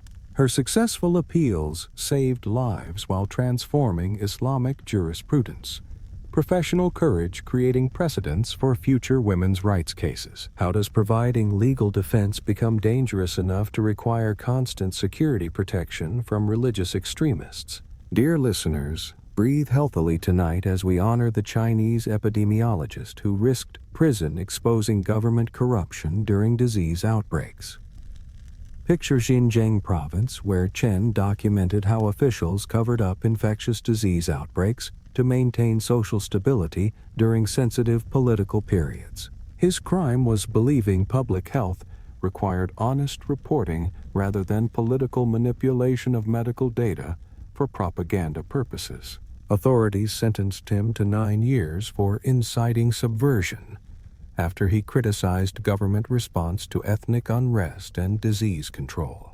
His wife organized international support campaigns while he remained imprisoned, medical networks sustaining pressure for his release through professional channels. Fellow doctors created networks for sharing accurate health information, underground medical reporting countering official propaganda about epidemic control. International medical associations adopted his case, professional ethics demanding protection for doctors who prioritize patient care over political considerations. The sound of hospital equipment became truth's monitor, medical instruments detecting lies as accurately as disease symptoms. His imprisonment chills Chinese medical reporting, government fear of truth endangering public health through censorship. How does honest medical reporting become subversive enough to warrant nearly a decade of imprisonment for treason? You're expressing ideas freely tonight, unlike the Serbian literature professor who spent years in prison for criticizing communist orthodoxy. Picture Belgrade University, where Mihajlov taught Russian literature until his essays about Soviet dissidents landed him in Tito's prisons. His crime was believing Yugoslavia's socialism should allow intellectual criticism, comparing Stalin's camps to Hitler's in forbidden publications. Prison guards isolated him repeatedly, but fellow inmates shared books and ideas through whispered conversations during exercise periods. His wife Vera organized international campaigns while he served multiple sentences, their love letters becoming literary documents about freedom's cost. Fellow intellectuals created underground networks for distributing banned essays, samizdat publications circulating through university corridors despite police surveillance. International writers adopted his case, PN organizations making Yugoslav intellectual freedom a global cause célèbre. The sound of typewriter keys became resistance rhythm, each essay risking years of imprisonment for questioning party doctrine. How does analyzing Russian literature become dangerous enough to warrant repeated imprisonment in socialist Yugoslavia? Dear listeners, breathe safely above sea level as we remember the Maldivian leader who faced prison for demanding climate action.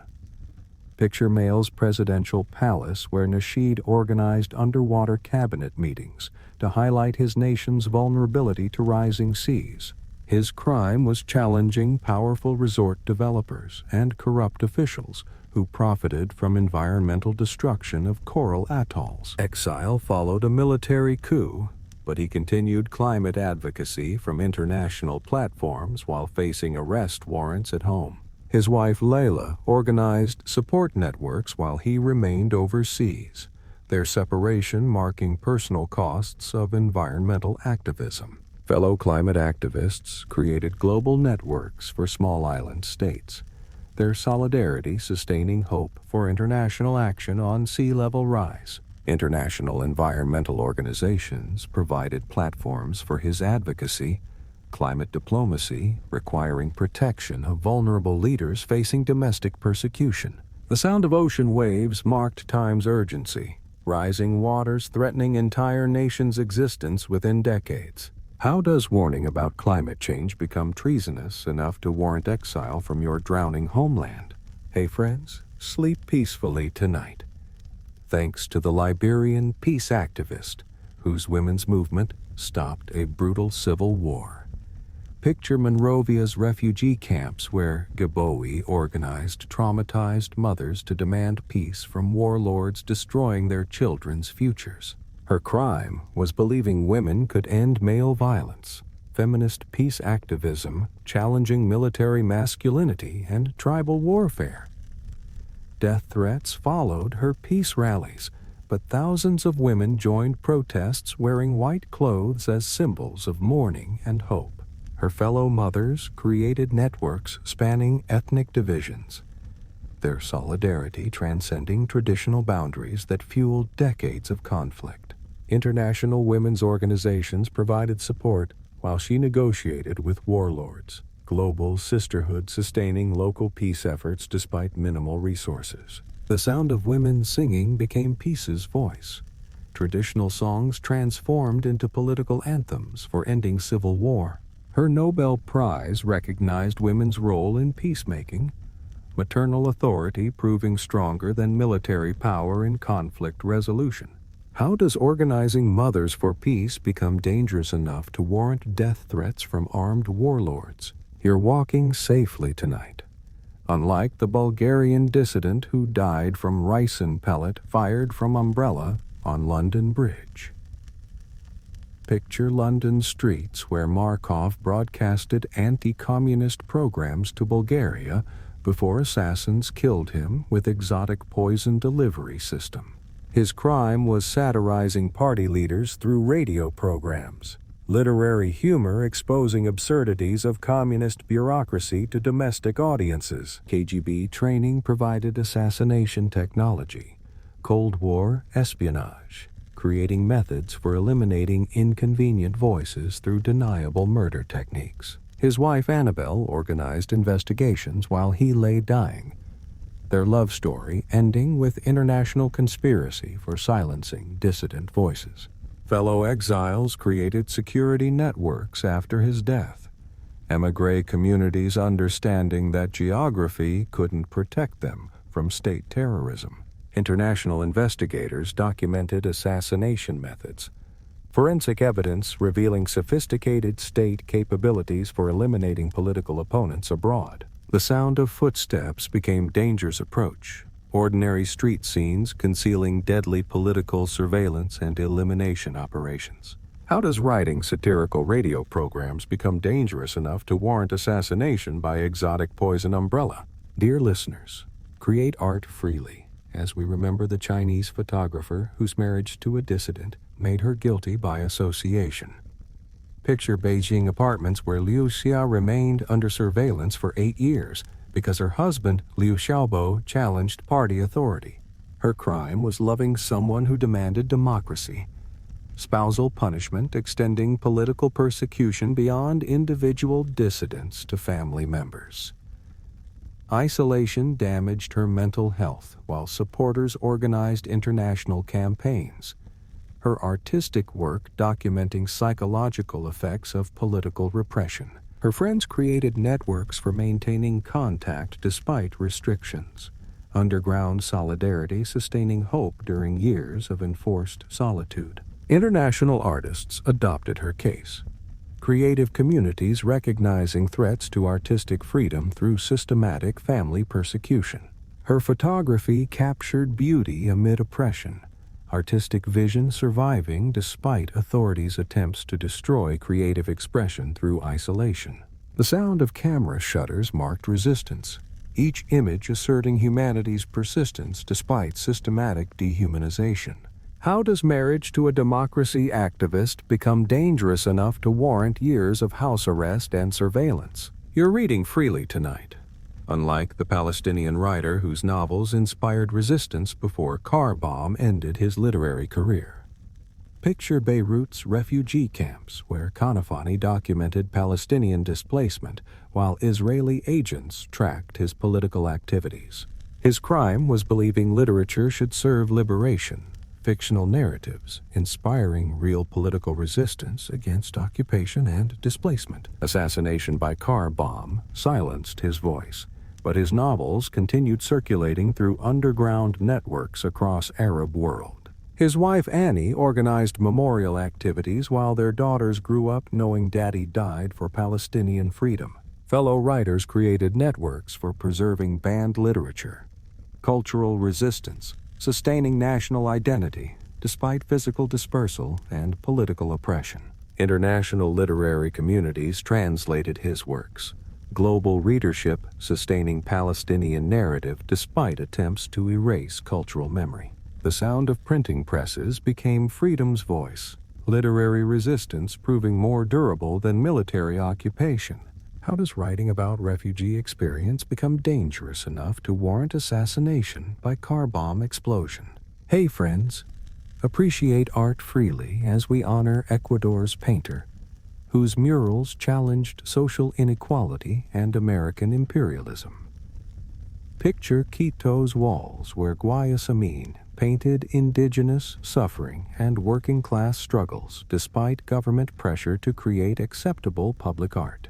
His crime was believing visual art should expose injustice, paintbrush becoming weapon against social oppression and cultural imperialism. International exhibitions spread his political message, art galleries becoming forums for Latin American liberation theology and social revolution. His family supported artistic mission while he faced constant criticism, their solidarity sustaining creative work despite political pressure for conformity. Fellow artists created networks for promoting social realist art. Cultural movements challenging both domestic oligarchies and foreign economic domination. UNESCO recognition protected his artistic legacy. International cultural institutions preserving work that challenged powerful interests. The sound of paintbrushes became revolution's whisper, artistic creation sustaining hope for social transformation through cultural expression. How does painting indigenous suffering become subversive enough to warrant censorship and political pressure from authorities? You're studying religion freely tonight. Unlike Sudan's Islamic scholar, who faced imprisonment for challenging military rule through theological argument, picture Khartoum's universities, where Turabi developed Islamic political theory until his former student, Omar al-Bashir, imprisoned his mentor. His crime was believing Islamic governance should be democratic, theological scholarship challenging military dictatorship through religious authority. Prison isolation couldn't silence his intellectual influence, but followers maintained study circles while he remained detained. Prison isolation couldn't silence his intellectual influence, but followers maintained study circles while he remained detained. His wife organized family support while he served multiple sentences, their relationship sustaining hope despite systematic persecution of intellectual opposition.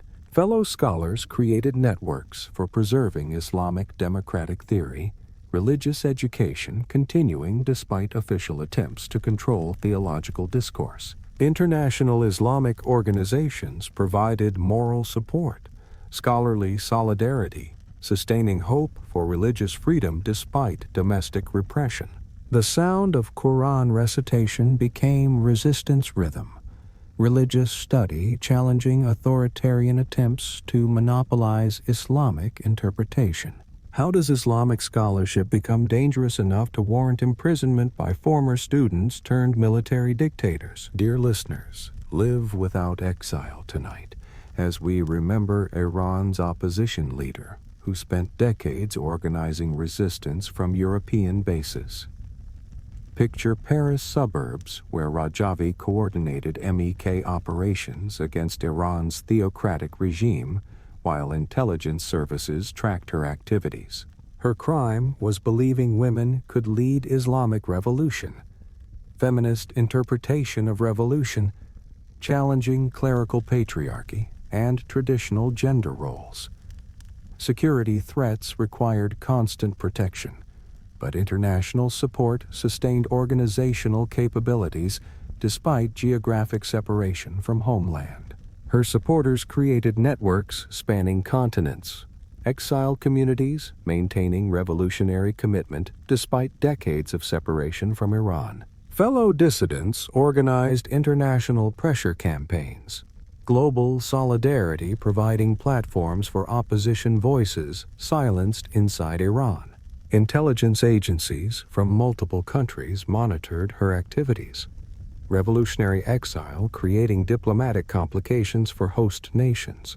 The sound of conference calls became revolution's technology, digital communication enabling resistance coordination across international boundaries. How does leading opposition movement become dangerous enough to require decades of exile under constant security protection? Hey friends, if these stories of courage inspire you, don't forget to subscribe for more tales of forgotten heroes who changed our world.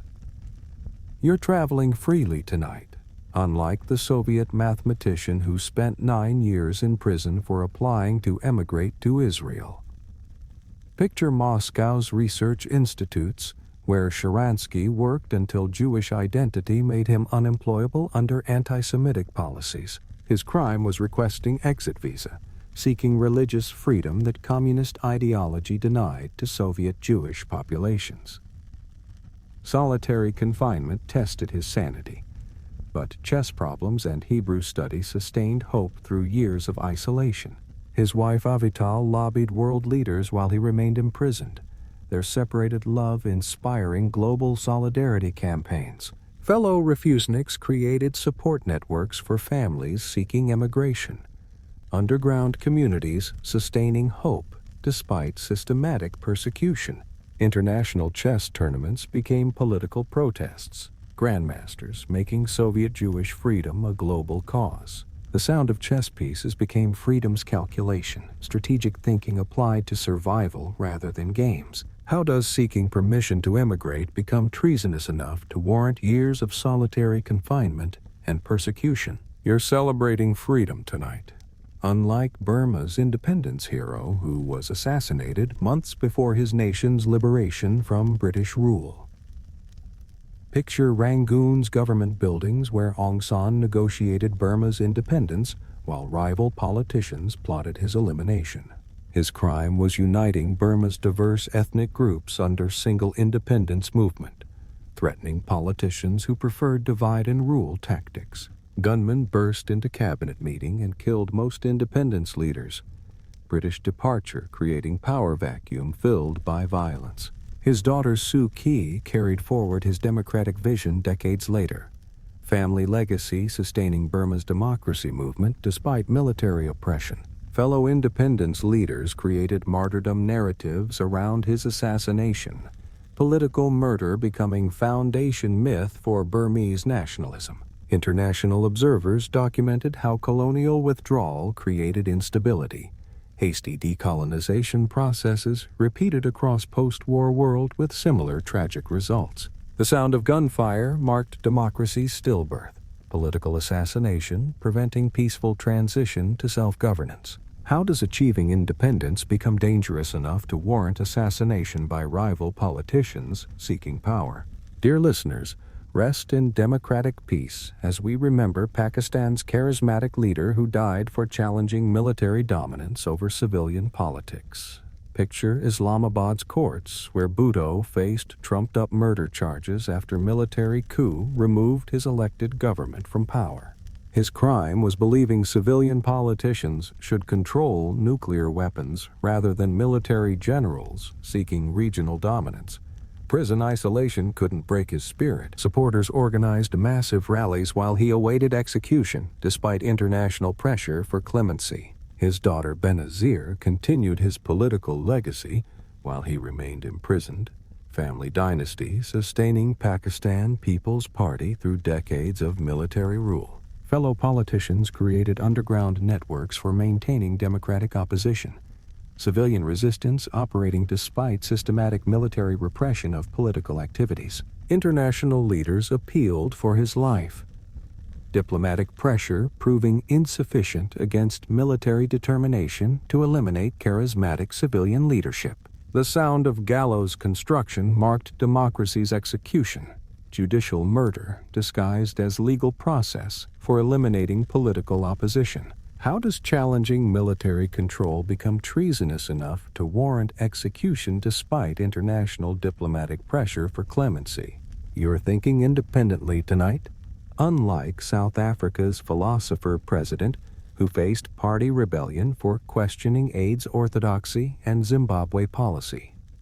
Picture Pretoria's presidential offices, where Mbeki's intellectual approach to AIDS treatment conflicted with medical consensus and party expectations. His crime was believing African solutions should address African problems. Intellectual independence challenging both Western medical authority and party unity. Party pressure forced resignation despite electoral mandate. Democratic institutions proving fragile when personal convictions conflict with collective wisdom. His supporters organized intellectual networks while he faced political isolation. Academic solidarity, sustaining hope for evidence-based policymaking in democratic societies. Fellow intellectuals created forums for defending independent thinking, scholarly discourse, providing refuge from political pressures demanding conformity over critical analysis. International academics studied his presidency's lessons. Intellectual leadership proving insufficient without political consensus and institutional support.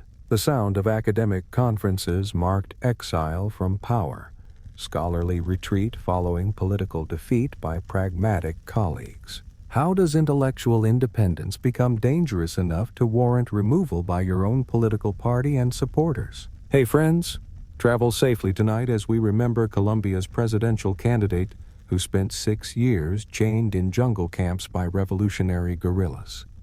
Picture Colombia's conflict zones where Betancourt campaigned for peace before FARC rebels kidnapped her during electoral tour. Her crime was believing democratic politics could end decades of civil war.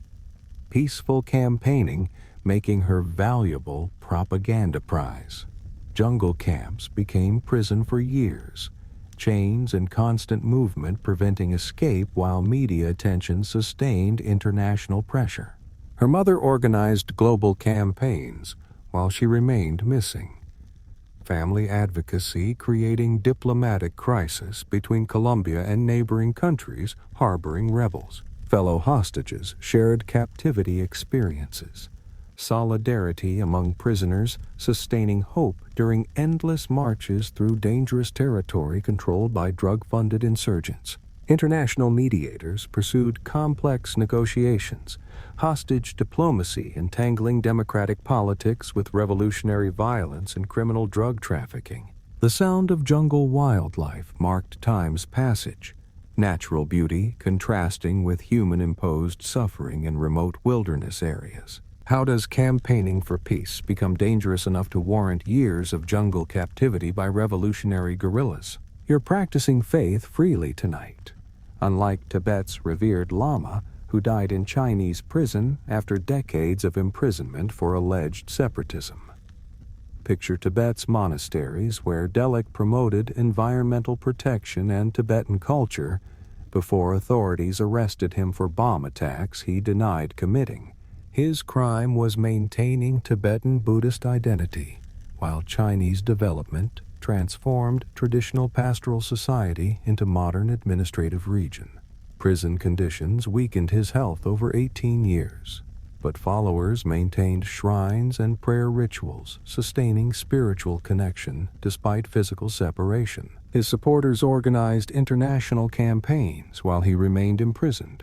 Tibetan exile communities coordinating pressure through Buddhist networks spanning multiple continents. Fellow monks created underground networks for preserving religious teachings. Spiritual resistance operating through meditation practices and hidden religious instruction despite official restrictions. International Buddhist leaders appealed for his release.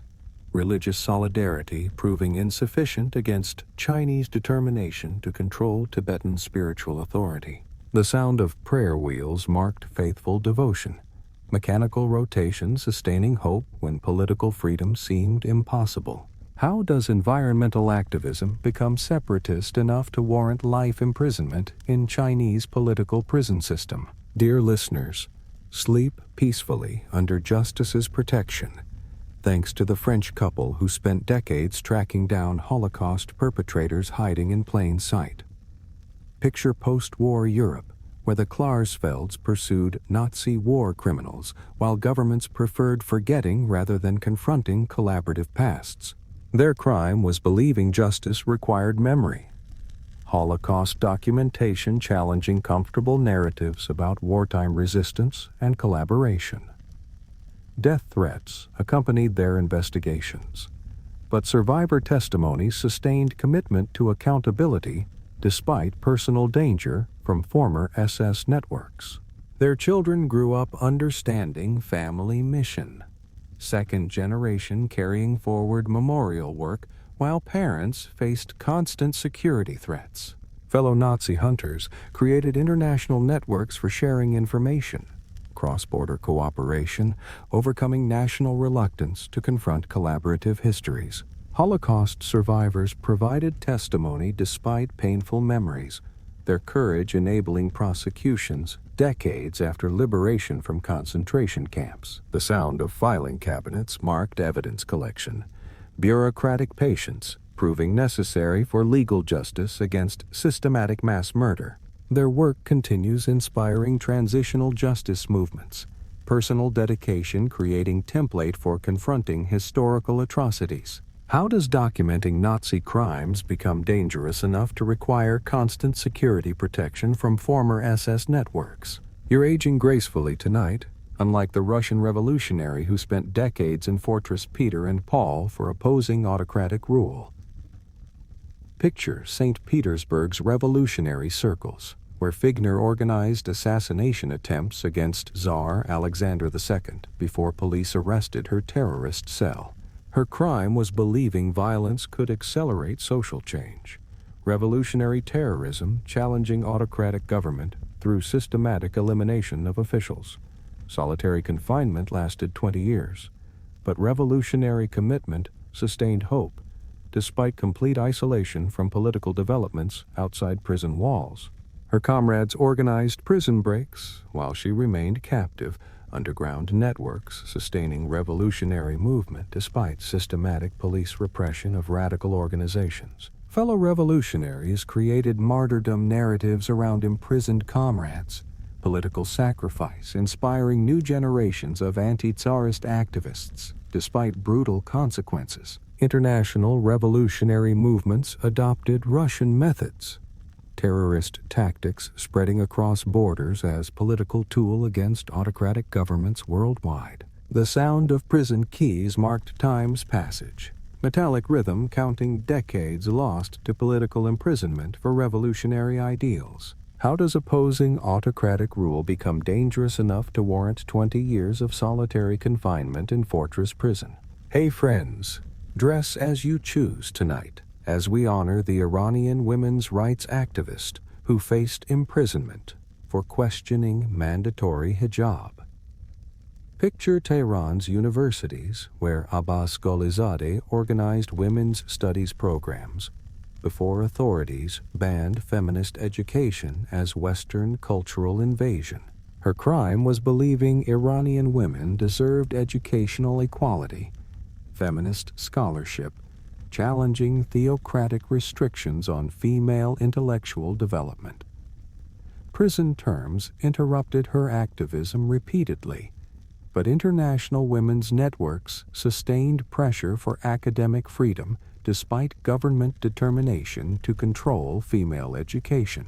Her students organized underground seminars while she faced detention, scholarly solidarity providing continuity for feminist education, despite official prohibition of women's studies. Fellow feminists created networks for supporting imprisoned activists, collective care sustaining resistance movement despite systematic repression of women's rights advocacy. International academic organizations provided scholarships for Iranian women, global sisterhood enabling educational opportunities despite domestic restrictions on female intellectual freedom. The sound of typing became resistance rhythm, scholarly work continuing despite constant threat of imprisonment for feminist ideas. How does teaching women's studies become subversive enough to warrant repeated imprisonment by theocratic authorities fearing female education? You're participating democratically tonight, unlike Seoul's progressive mayor who transformed urban governance through citizen participation before his tragic end. Picture Seoul's City Hall, where Park revolutionized municipal government by creating digital platforms for citizen input on budget priorities and policy decisions.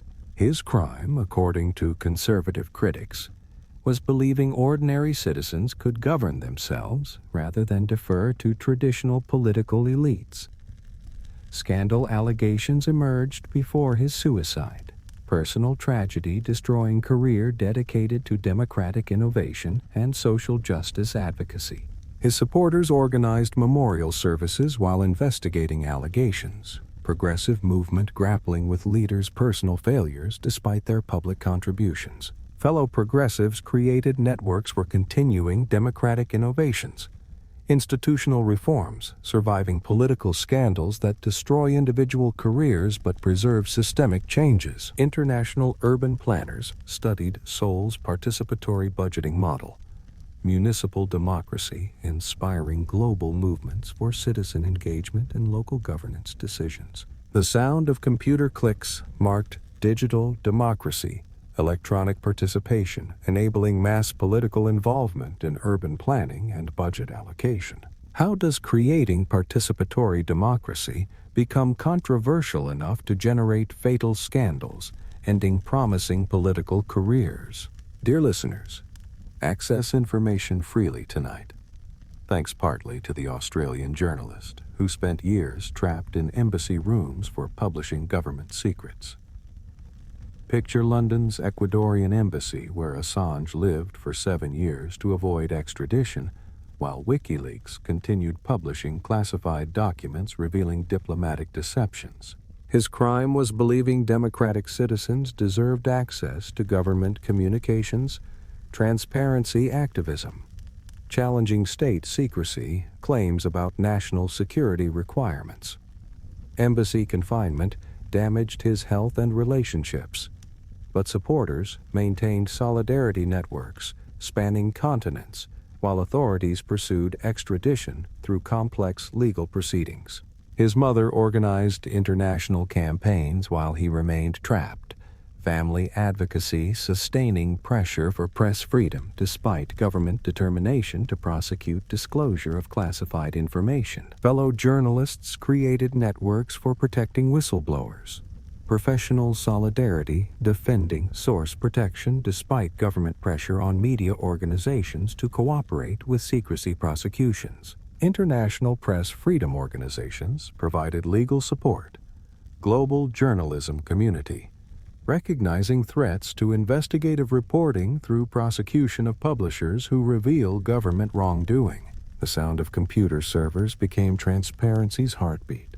Digital information challenging traditional boundaries between public knowledge and state secrecy. How does publishing government documents become treasonous enough to warrant years of embassy confinement and international extradition efforts? You're thinking freely tonight. Unlike Poland's future Nobel laureate who fled communist censorship to preserve intellectual independence.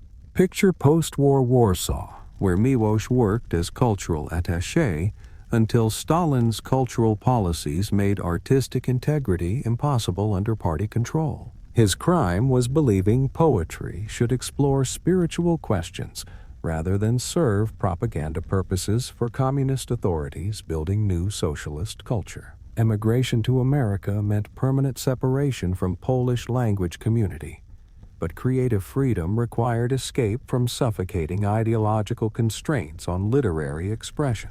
His wife Janina organized family relocations while he established academic career, their displacement marking sacrifice required for maintaining artistic authenticity. Fellow exiled writers created solidarity networks spanning continents, cultural resistance preserving Polish literary tradition despite geographic separation from homeland. International universities provided refuge for displaced intellectuals, academic institutions becoming sanctuaries for voices silenced by totalitarian control. The sound of typewriter keys became freedom's rhythm, poetic creation transcending political boundaries through universal human expression. How does writing contemplative poetry become subversive enough to require permanent exile from homeland and language community? Dear listeners, express yourself musically as we honor the Palestinian-British hip-hop artist whose lyrics challenged occupation through rhythm and rhyme.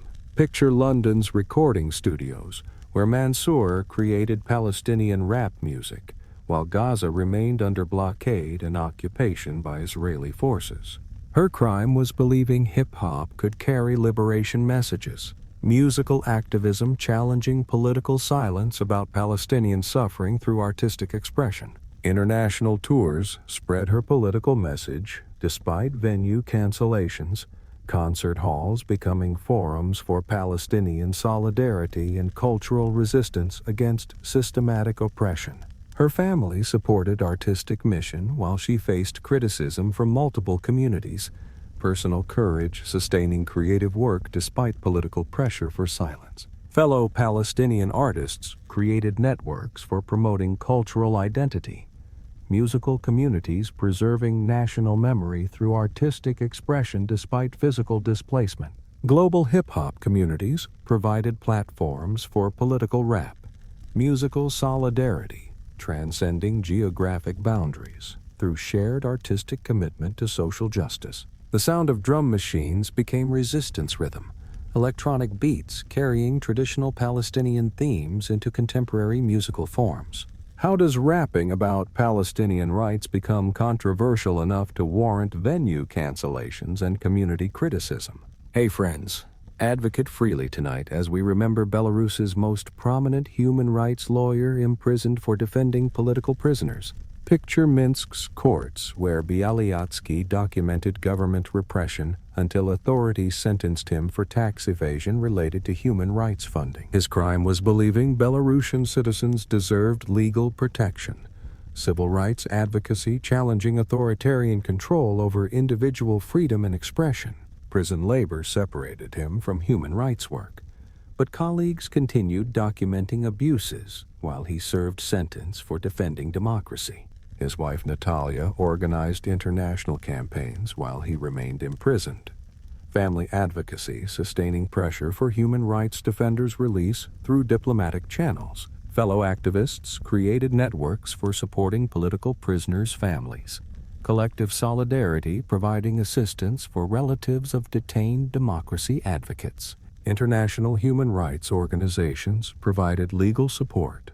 Global advocacy community recognizing threats to civil society through systematic persecution of human rights defenders. The sound of prison doors marked freedom's absence. Institutional barriers separating defenders from communities they served through legal advocacy. How does defending human rights become dangerous enough to warrant imprisonment through manufactured tax evasion charges? You're studying peacefully tonight, unlike China's Uyghur economist who received life sentence for promoting cultural understanding between ethnic groups. Picture Beijing's universities where Tao Ti taught economics while writing about Uyghur culture, until authorities arrested him for separatist activities he consistently denied. His crime was believing ethnic minorities deserved cultural rights.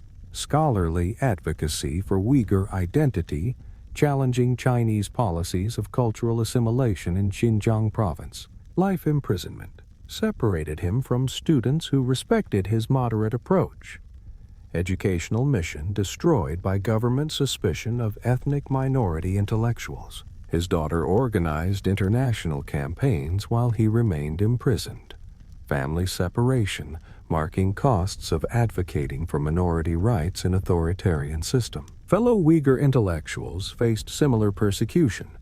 Cultural leadership systematically eliminated through imprisonment and intimidation designed to destroy ethnic identity. International universities provided moral support through academic solidarity.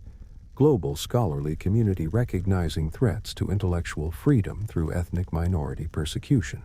The sound of lecture halls became memory's echo. Educational opportunity destroyed by political fear of cultural diversity. How does teaching about ethnic culture become separatist enough to warrant life imprisonment for promoting understanding? Dear listeners, report news freely as we honor the Iranian-American correspondent imprisoned for espionage while covering political developments. Picture Tehran's newsrooms where Sabiri worked as freelance journalist until authorities arrested her for allegedly spying for United States government. Her crime was practicing independent journalism. Foreign correspondence work interpreted as intelligence gathering by regime suspicious of international media coverage. Solitary confinement and hunger strike weakened her health, but international pressure sustained hope while she faced 8-year sentence for espionage charges. Her father organized media campaigns while she remained imprisoned. Family advocacy creating diplomatic pressure for journalists' release through sustained international attention. Fellow journalists created solidarity networks for supporting imprisoned colleagues. Professional organizations demanding protection for correspondents working in authoritarian countries with restricted press freedom. International press freedom organizations provided legal assistance. Global journalism community recognizing threats to independent reporting through correspondent imprisonment. The sound of newsroom activity became freedom's memory. Journalistic mission interrupted by political suspicion of foreign media coverage. How does freelance journalism become dangerous enough to warrant espionage charges and years of imprisonment in isolation? You're writing in your language tonight. Unlike Mongolia's Tuvan author, whose cultural preservation work faced political pressure from multiple governments. Picture Mongolia's steppes, where Cheneg documented traditional nomadic life, while communist authorities discouraged ethnic minority cultural expression throughout Soviet period. His crime was believing indigenous cultures deserved preservation. Literary work maintaining Tuvan language and customs, despite political pressure for cultural assimilation. Government censorship restricted publication of minority literature, but underground networks preserved manuscripts while he faced official discouragement of cultural work. His family supported cultural mission while he navigated political pressure.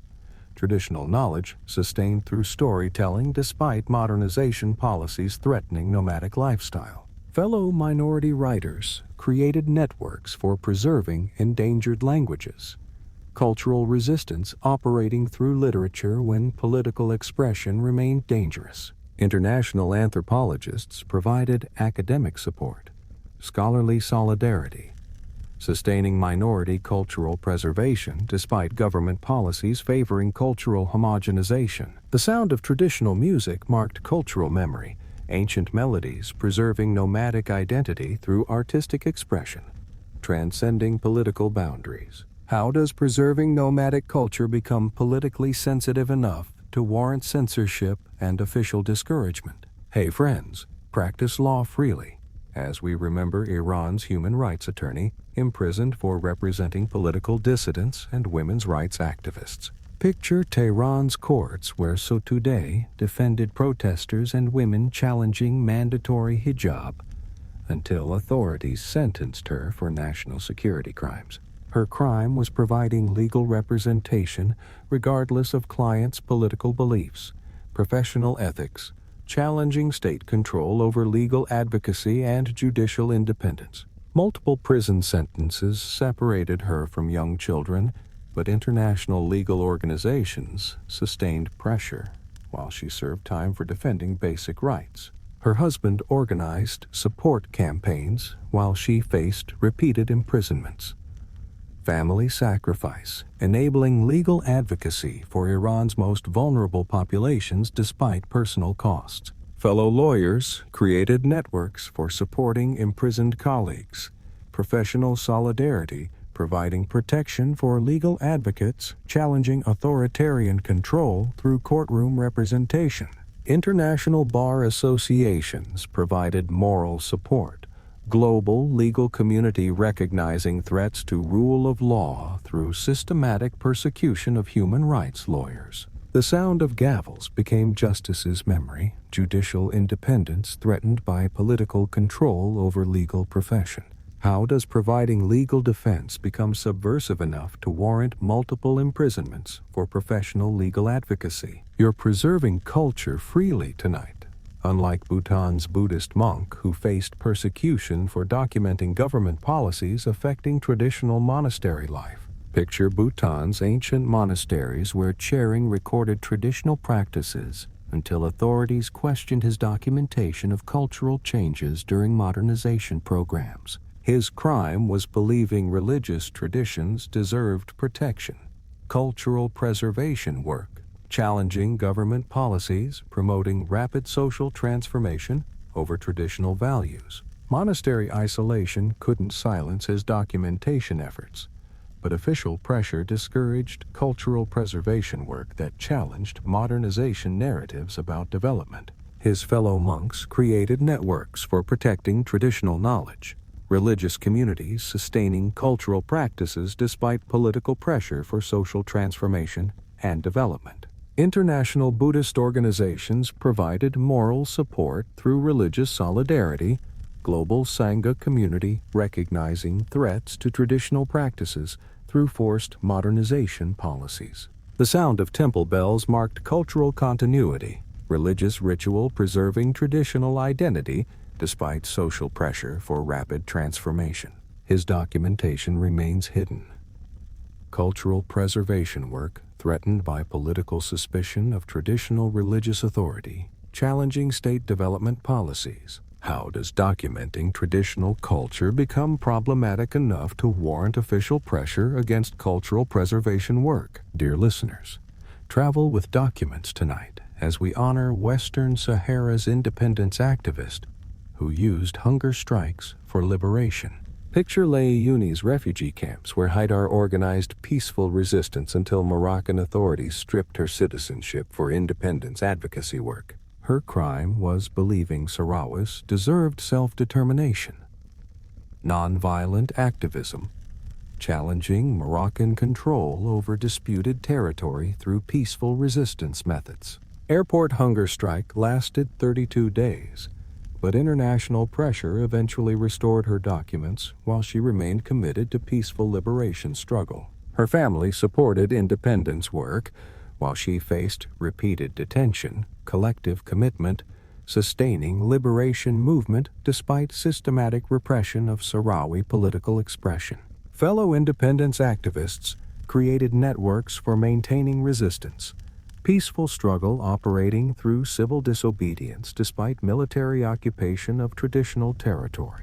International human rights organizations provided legal support, global solidarity, sustaining hope for decolonization through diplomatic pressure and peaceful resistance methods. The sound of desert winds marked homeland's call.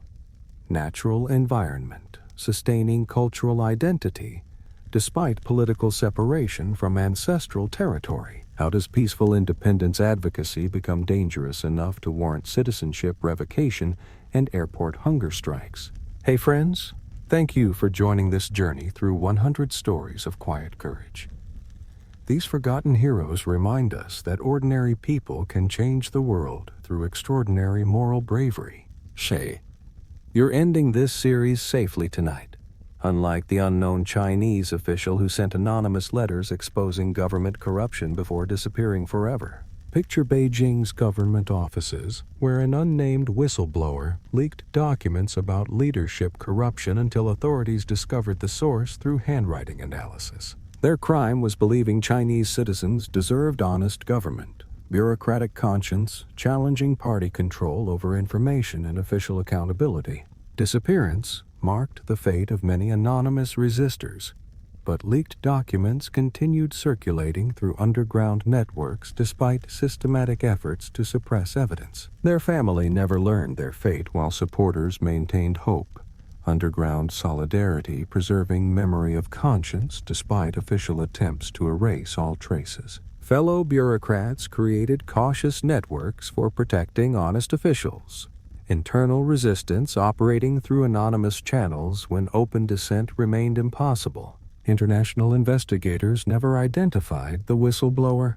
Official secrecy protecting both heroes and villains within authoritarian systems that fear transparency. The sound of paper rustling became courage's whisper. Anonymous resistance, proving that even nameless conscience can challenge unlimited power.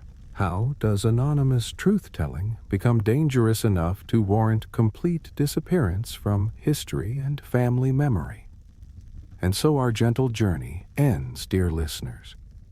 These 100 stories remind us that the price of freedom is constant vigilance, and that ordinary people possess extraordinary power to resist injustice through quiet courage, patient endurance, and unwavering hope for a better world.